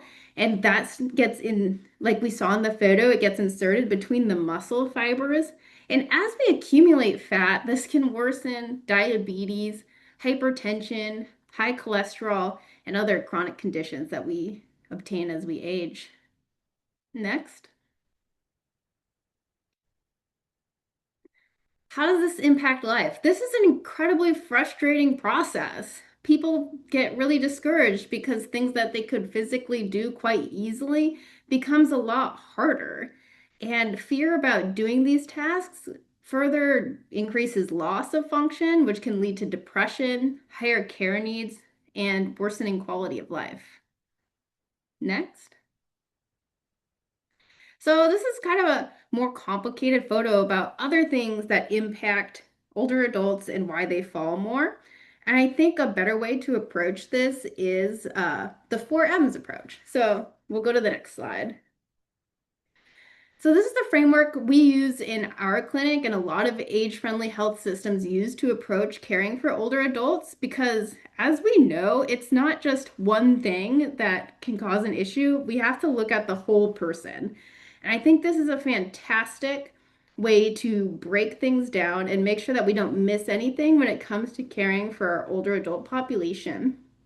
And I will walk you through a case about an older adult, and we'll hit each and every one of these 4Ms. Okay, so the case, we have Mrs. S. She's an 82-year-old female. And I put you're a paramedic, but you can be anyone entering the home of an older adult who's a friend, family member, whatever. So you're a paramedic who's called to her house for a fall. She has a past medical history of coronary artery disease, insomnia, depression, osteoarthritis, pain in her knees. You've met her several times before for the same complaint. She will fall getting out of chairs, out of her bed, or off the toilet, and is not able to get up. Luckily, she has a life alert. She always wears it and knows how to contact you to get help. You're usually able to help her up, and she's uninjured, so you can leave, but you're starting to get concerned. She does have a walker, but it's too big to fit through the doorway of her bedroom or bathroom. Okay, next. So the first M is what matters most. So I always like to ask my patients about their goals related to independence and safety because everyone is different. And it's always important to identify, like, do they have fears of falling and how does that impact activity? And also incorporating their goals and preferences into the care plans. Are you willing to exercise? Are you willing to use an assistive device? Are you willing to have people come into your home and add assistive devices and things to help make it easier to get around the house? Not everyone is. Not everyone wants to stay at home. Some people don't feel safe and want to find ways to move into assisted living facilities. Some people really want to avoid hospitalizations. They don't want to go to the hospital for anything. And some people are like, yes, if I can get better, take me to the hospital. So understanding that really helps direct care. Next. So we ask her what matters most for her. She says she wants to stop falling. She's been living on her own, but now she is scared that she's going to fall and break a hip and not be able to stay in her home. She can't do things like laundry because it's downstairs, which she used to be able to do easily.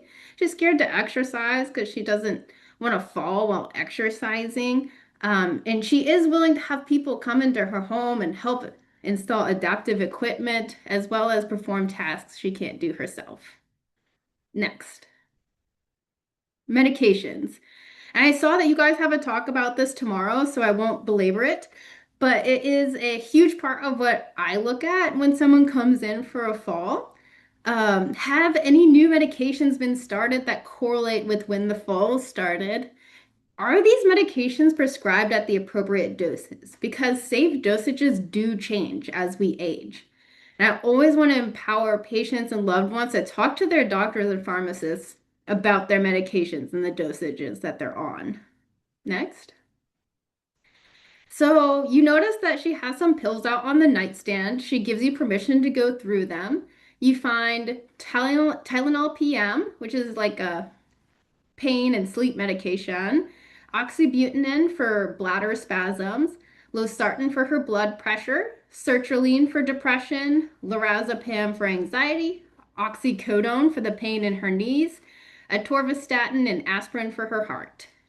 Next. So when I'm going through the medication list, I like to keep an eye out for medications that I think are high risk for falls. And sedatives are a big one. These can lead to confusion, dizziness, falls, and delirium, which is kind of a temporary state of confusion. So medications that can cause these are benzodiazepines like lorazepam, alprazolam, diazepam, sleep aids like Ambien, and pain medications like morphine, oxycodone, hydrocodone. Next. Anticholinergic medications. These ones are the bane of my existence because you can get some of them over the counter like Benadryl. And side effects from these medications are really, they're really common complaints in older adults, like dry mouth, dry eyes, decreased sweating and overheating, confusion, delirium, memory issues, and constipation. And some common medications I see people on are the Benadryl, the oxybutynin for their bladders, and cyclobenzaprine for muscle spasms. Next.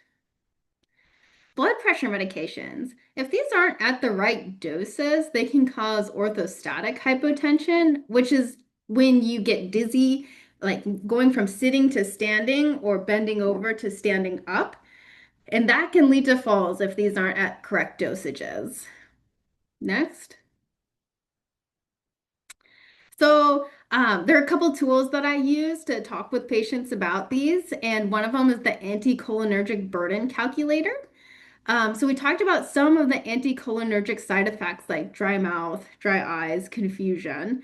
So if we type in a medication and the score comes out as 0, that means it doesn't have any anticholinergic effects. So that would be like insulin and Tylenol. Or 3 is the highest, and that would be give it a high risk for confusion and falls. And that would be like Benadryl and nortriptyline. 1 is like a possible uh, side effect from it.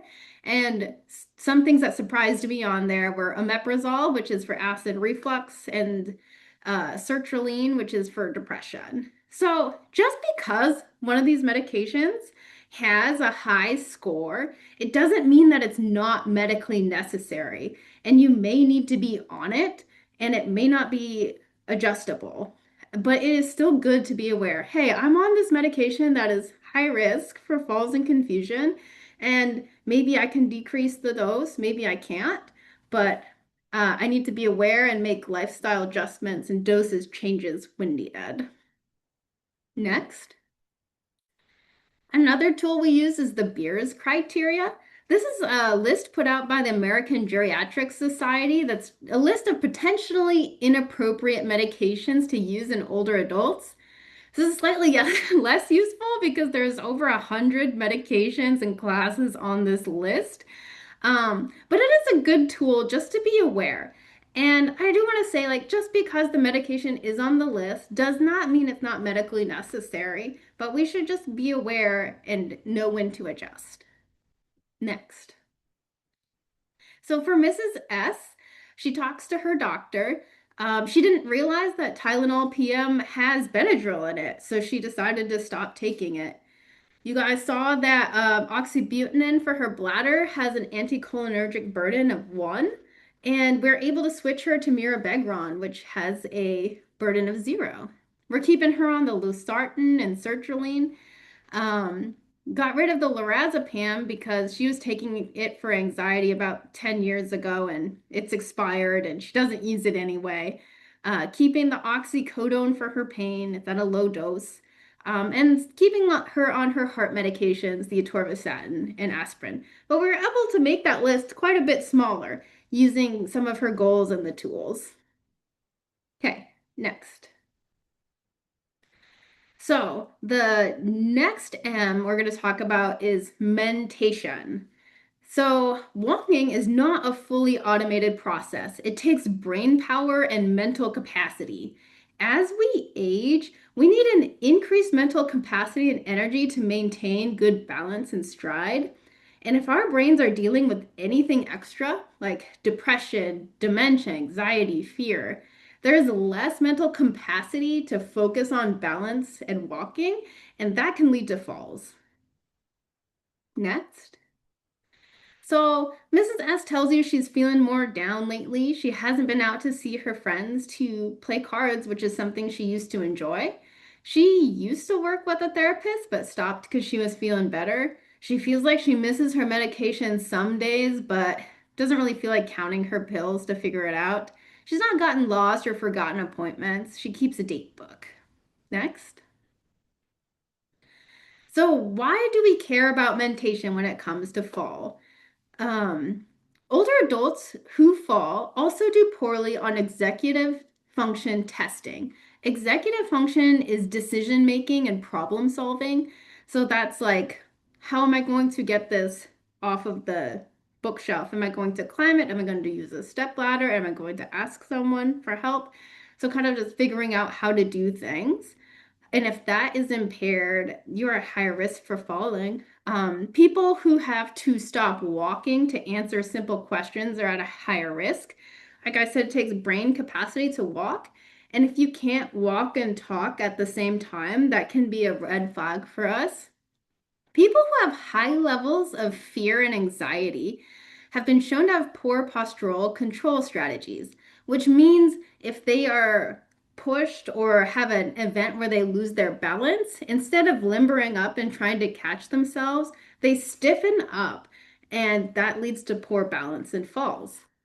Next. So what can we do? So, in an age-friendly health system, we like to get cognitive testing on older adults every year. And I use like a 10-minute test, either the SLUMS or the MOCA. And I know this can be really daunting and terrifying for some older adults to take these tests, but I feel like we need to break the stigma because it is so important to identify memory issues early. And I know I put dementia at the top, but that really just means any process of the memory that is impacting how you're living. And if I'm getting a SLUMS or a MOCA every year and I say, oh, this patient, you've scored 4 points lower, I can immediately go through their medications, see what could be impacting it, go through like, what is your sleep, diet, all the things that kind of impact memory, and see if we can optimize those things to prevent further decline. And instead of like it being a shameful thing where we have to hide and we can't intervene until it's too late, we should be talking about it more, encouraging each other to get evaluations to avoid crisis situations in the future. Next. Depression and anxiety is also a huge part of this. Prevalence of depression in adults over 60 is about 6%, and that increases with age. Sorry, my cat's food is going off. And that increases with age, peaking at about 27% in adults over 85 years old. And just because depression increases as we age doesn't mean it's a normal part of aging. This is a treatable medical condition, and don't be afraid to empower your loved ones to seek therapy or medication for mental health. There's a few screenings that I use in the office. There's a geriatric depression scale that's specific for older adults. There's also the PHQ-9, and a lot of primary care providers who don't have much time will use the PHQ-2, which is just 2 questions. Do you feel down and depressed? And have you lost interest in things you used to enjoy doing? And if that's positive, it's a pretty good indicator. Next. Untreated sleep apnea is a huge one because the prevalence of sleep apnea increases as we age. And nighttime hypoxia, especially in moderate to severe obstructive sleep apnea, can cause balance issues, reduced alertness, fatigue, and cognitive decline. And it's so much easier to evaluate it now than it has been in the past. You can do it at home. I've seen UW like send out the supplies and they walk you through how to set it up. Also, people are nervous about having to wear a mask and have a huge machine. It's a lot more portable now, and we have over 70 different customizable masks to choose from. So it's not as big of a deal as it was in the past to get treated, and the treatment is such a game changer for a lot of people. All right, next. So with Mrs. S, she reaches back out to her therapist again. Her and her doctor decide to increase her sertraline, even though it had the anticholinergic burden of 1. The benefit of increasing the medication to improve mood outweighed the cholinergic risk of falls for her. They do a SLUMS and they notice that it's a 24 out of 30, which is a little low for her. She knows she's struggling with medications and she's okay with a weekly nurse visit to fill her pill box so she can remain at home and not have to go into assisted living. And she feels safe with that plan, and so does the doctor. All right, next.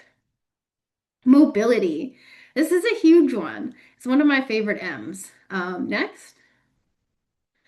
So, you ask her how she's getting on in her day-to-day life. Mrs. S says it's a lot harder to do things that I used to do easily, like clean my house, laundry, cook dinner, garden.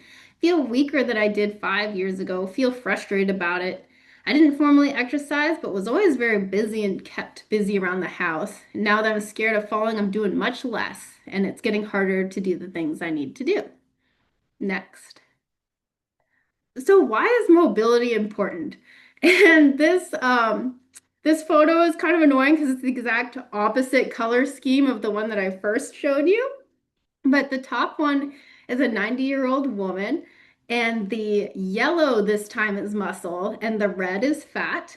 And the bottom photo is a man of similar age who's ambulatory, walking around. And you can see he has a lot more yellow, which this time is the muscle, than he does of the red, which is the fat.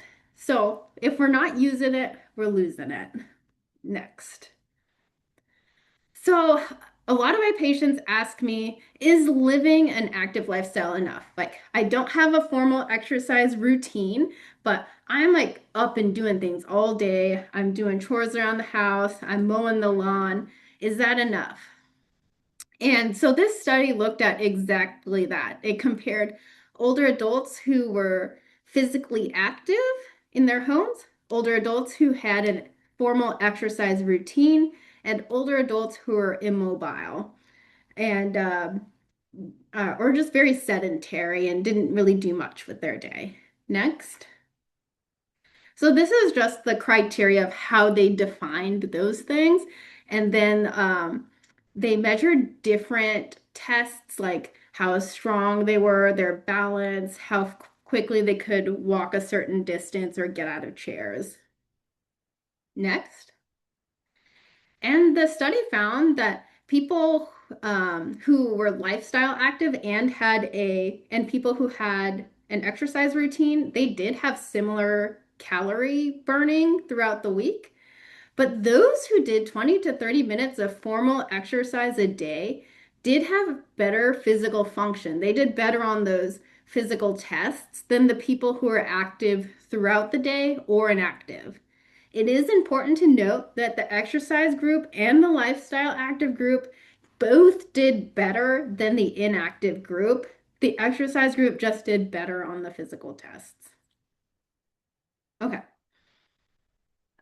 So does physical activity impact mortality in those with chronic diseases?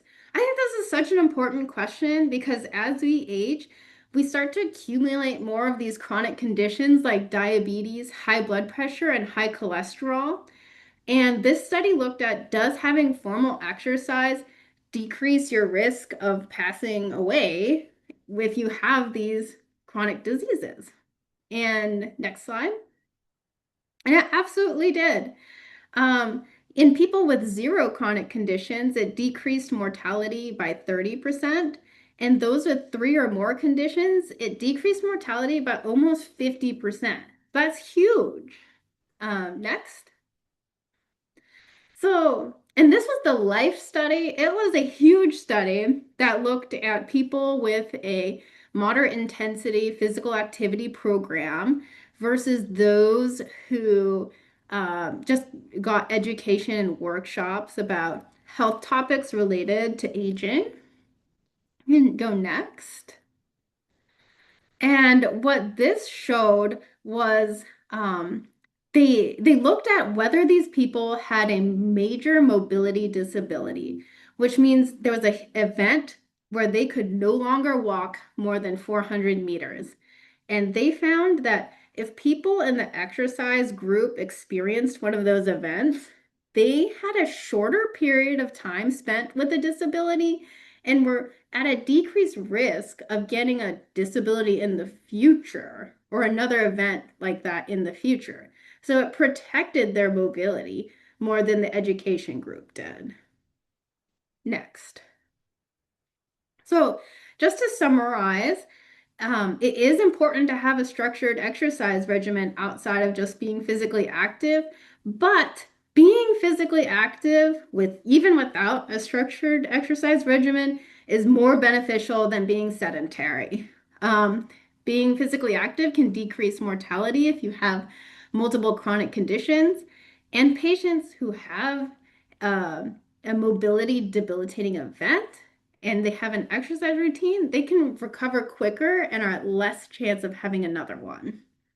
Next. So what are the formal recommendations that we make for our older adult population? It's very similar to what we recommend for everyone. It's 30 minutes of aerobic or heart activity 5 days a week, or 20 minutes of vigorous activity 3 days a week. We recommend 2 sessions of muscle strengthening that focuses on 8 to 10 exercises with a higher rep count, so 10 to 15. And also 2 days that work on flexibility and balance, like the yoga that we saw during the intermission. Next. So how do we make a plan? Because everyone's physical ability is different, and it's important not to get discouraged because of things that you can't do and to focus more on the things that you can. And we have professionals that help people do that. Physical therapy and occupational therapists can be absolutely critical when helping create these plans for people. Next. This is kind of an example of like an activity prescription where it just kind of lists the big points that we want to hit, like endurance, upper body strength, lower body strength, balance, and flexibility. And then you just cross off the day of the week that you complete it. Next. So we talked to Mrs. S about the benefits of exercise. She gets a physical therapy referral from her doctor. They help her create a plan based on her mobility status and keeping her safe. They help her find a walker that'll work in her home that can actually fit through the doors. Her mood is better on the increased sertraline, and she and her friends are starting to go out again. And she also sees an occupational therapist who helps install some devices to help get her out of chair and her bed without falling. Next.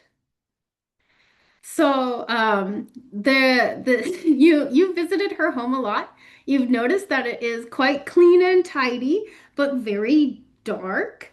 And she loves to wear her Crocs in relaxed mode. Next. So this is kind of like the secret fifth M. Multi-complexity. And the reason I wanted to talk about it is because environmental reasons account for about 1/3 of falls. So that is like improper footwear, and improper glasses prescriptions, home hazards like carpets, poor lighting, dark furniture. But it is important to know that people with a poor functional ability, like they're very weak at their baseline, will fall even if they are in a safe home environment. And I also like to check vision and hearing. Next. So we talked about her home and the hazards that we might have seen in there. She does admit she has a hard time distinguishing between the dark furniture and the carpet of the floor.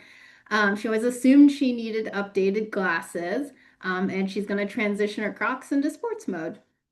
Next. And this is just a summary of using the 4 M's for fall prevention. That's remembering our bodies do change as we age, and these changes can be frustrating, but it's important to focus on things that we can do. What matters most, making sure you know your goals, medications, feeling empowered to talk to your physician or pharmacist about medications that put you at risk. Mentation, even though things can be really scary to talk about, it's important to catch things early before disasters happen. And mobility, remembering exercise and having a formal exercise routine is super important. All right, and that's it. Thank you so much, Jasmine. It's so funny, as you started talking about Crocs, I got a message from my son's school that they're not allowed to wear Crocs at school because of the safety issues and falling on the playgrounds and things like that. So yeah, footwear, super important, no matter your age. We do have a few minutes for questions, so feel free to drop those in the chat or come off of mute if you do have any questions.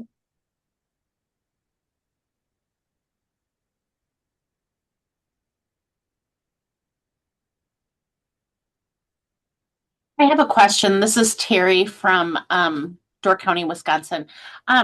What were the recommendations again? I 30 minutes of moderate activity 5 days a week, or 20 minutes of vigorous activity, 2 sessions per week of strength training, and then I missed the bottom part of that slide. Oh yeah.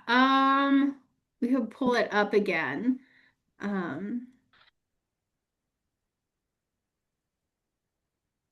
Yeah, there it is. Flexibility and balance. Okay. Am I still echoing? No, sounds better. Okay, cool. Okay. And could you go to that chart that's like 2 slides away, like how people can keep track of their activities? I just wanted to look at it one more time. Yeah. There, that one. Balance and flexibility. Okay.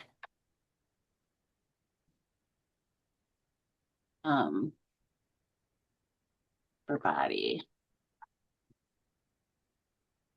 And Okay, they don't great. have- That's helpful. Yeah. Thanks. I want to make sure that core is on there too, because core is super. Oh, core. Yeah. Nice. Great. Any other questions at all?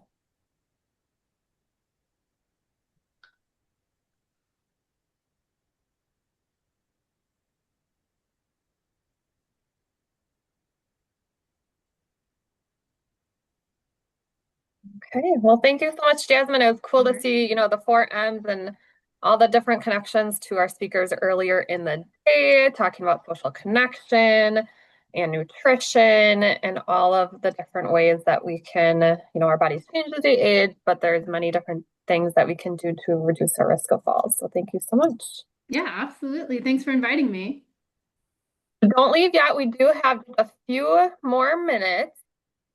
Don't forget to join us again on Thursday, so not tomorrow. Don't get confused. It should be on your calendar for Thursday for day 2 of our summit for some engaging panel discussions. That Stepping On video that we showed earlier, one of the participants, Candy, our Stepping On peer facilitator, who's an active member of our Falls Free Wisconsin Coalition, will be talking. And we have some really great panel discussions and a keynote presentation diving more into medications and falls.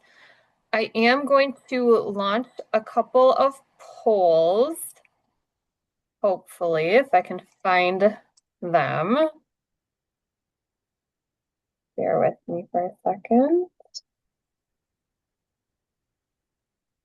Okay, you should be seeing those now. We would just love to hear from you. Which part of today's presentations made the biggest impression on you? And then also, what's something you learned today that you didn't know before? So I'm just going to leave that open for a few minutes and allow some time for you to respond to those.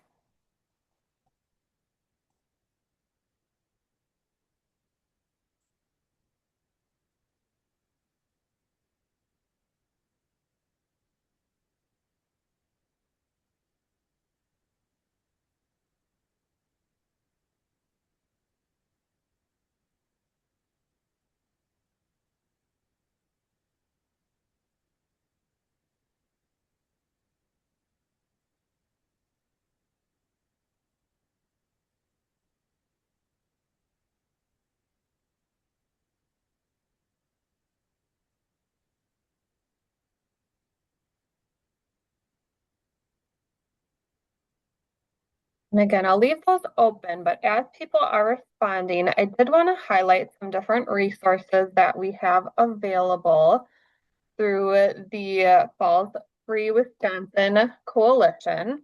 So if you haven't checked out our website, it's fallsfreewi.org. And as I talk, Ashley will be putting some links in the chat. But I wanted to highlight some different resources that are available. If you go to our For Professionals page, we have many different resources here. So I'm going to highlight just a few pages, but encourage you to take some time to look at these. We have a link for best practices and programs. So some of the evidence-based programs that were shared about today are, Bingo Size and Stepping On and Moving for Better Balance. But if you kind of, are not sure where to start and are interested in implementing a fall prevention program or an exercise program that can impact balance and strength and mobility, we have this kind of little chart here that can give you some tips.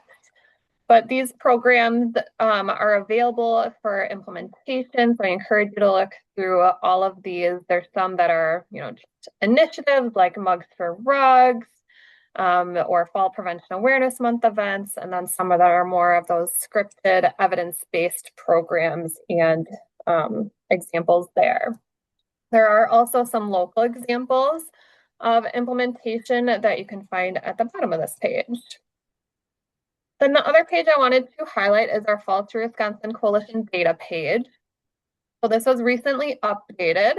We have a couple of 5-year trend lines. So in Wisconsin from 2019 to 2024, we have data on unintentional falls, ED visits, hospitalizations, and deaths, and then also the cost of those in Wisconsin. And then we have a few different data reports here. We have a data report that goes into falls data by county, so 2019 and 2024 data.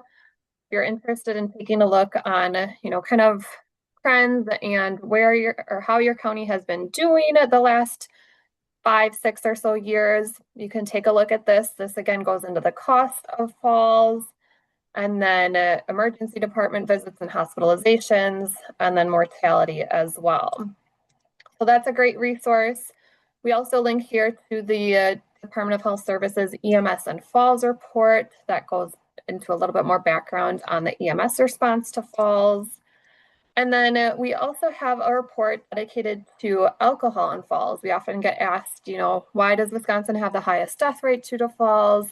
Is alcohol a reason for that? So we dive a little bit deeper into that with our alcohol-related older adult falls report here. And again, there's data in here that goes by county as well. A couple other things that I'll highlight on our website. We have resources for starting a coalition. So many of you either maybe already be involved in your local fall or injury prevention coalition, or maybe you're attending today and you're like, wow, I need to get more invested, or I want to get more involved. How can I do that? We have a toolkit here that is all for starting a coalition, and it looks like the link is broken, so I'll make sure it's fixed by the time you look at it after the summit. But it really just goes into how to start a local fall prevention coalition, who to have at the table, what sort of initiatives and activities to focus on, examples from other communities that have started and have successfully ran local fall prevention coalitions in Wisconsin. And then, of course, resources for Falls for Wisconsin Coalition. If you're interested in getting more involved in the coalition, we have a one-pager, the link to join the coalition, our member packet. And then if you're kind of interested in, hey, is there a local fall or injury prevention coalition near me? You can check out that list on our website as well. And if you're like, hey, I'm not on there, my coalition isn't on there, just shoot me an email and we'd be happy to put your information on there as well. We also, in addition to our summit, this is our first summit actually that we've done, but we do regularly hold quarterly meetings for anyone that is working in this field and interested in networking with others and learning more about what our coalition has been working on. We have quarterly meetings that we hold, and the link to register for those is on this page as well. And our next meeting is in July. We also do a lot related to awareness, as I mentioned when the summit first started. So we have tons of promotional resources. We spearhead Fall Prevention Awareness Month, so we don't have resources yet for this year, but those will be on this page. And then we do quarterly media campaigns as well. So every quarter we develop a social media campaign. We have a customizable newsletter, article, and press release that you can use and implement or share in your communities. And then also a consumer webinar. So every quarter we hold a community webinar. And the one this quarter is on May 6th, and it's going to be related to mobility devices and walking poles. So you're welcome to share that information out. Then we have lots of other promotional resources as well. The other tool I would like to share is our Home Safety Challenge. So stay tuned on Thursday during our technology panel. We'll hear from our partners in Florida that are doing something similar. And they have a home safety challenge as well that they modeled off of ours. But this is a great tool to use as you're working with older adults or family members and caregivers in your communities. We welcome you to go through this. So I'm just going to briefly pull it up here. but it basically is a gamified, this is a real Wisconsin home that we staged with different fall hazards. And there's tips in here for ways to reduce risk of falling at home, since we know most falls do happen at home. So you can kind of go through here, and as you hover over things, you'll see that they light up. And you click on it, and either there's a tip, so what to do, making sure that you have bright or outdoor lighting, for example, or there's a hazard. So there's clutter, so just tips for removing clutter around your home. And you can go through the entire home here. That's kind of like this 360 view. You'll click on different things and you'll get tips, and you can see there's 58 different things throughout this home to look at, and different ways to reduce risk of falling at home. There's also a PDF version of this. If you want to talk through this with someone that maybe isn't as comfortable with using technology, or you just want a list of all the things to look at in your home, you can also download the PDF checklist. And then one other page that I'll just share briefly is our screening for falls risk. So we've kind of talked about this a little bit throughout the day, but there's lots of different screening tools. There's screening tools that were shared related to other topics as well, social frailty, malnutrition, dementia, and those sorts of topics. But this page really just highlights screening for falls risk. So we share the CDC study algorithm for fall risk screening, assessment, and intervention.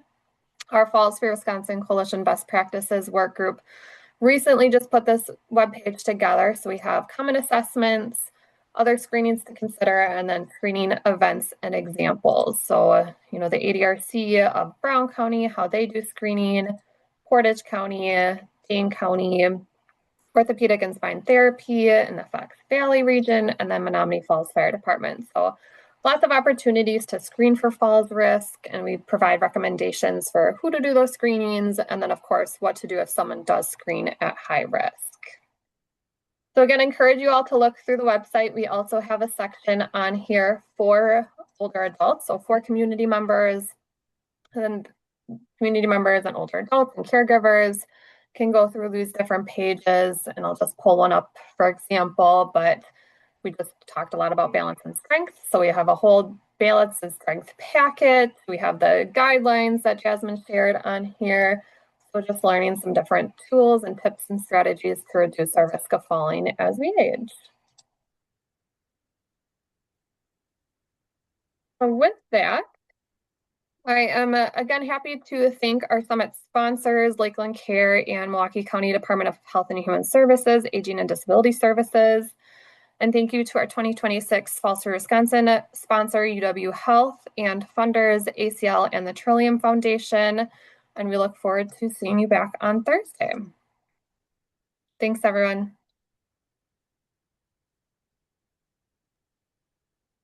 Thank you.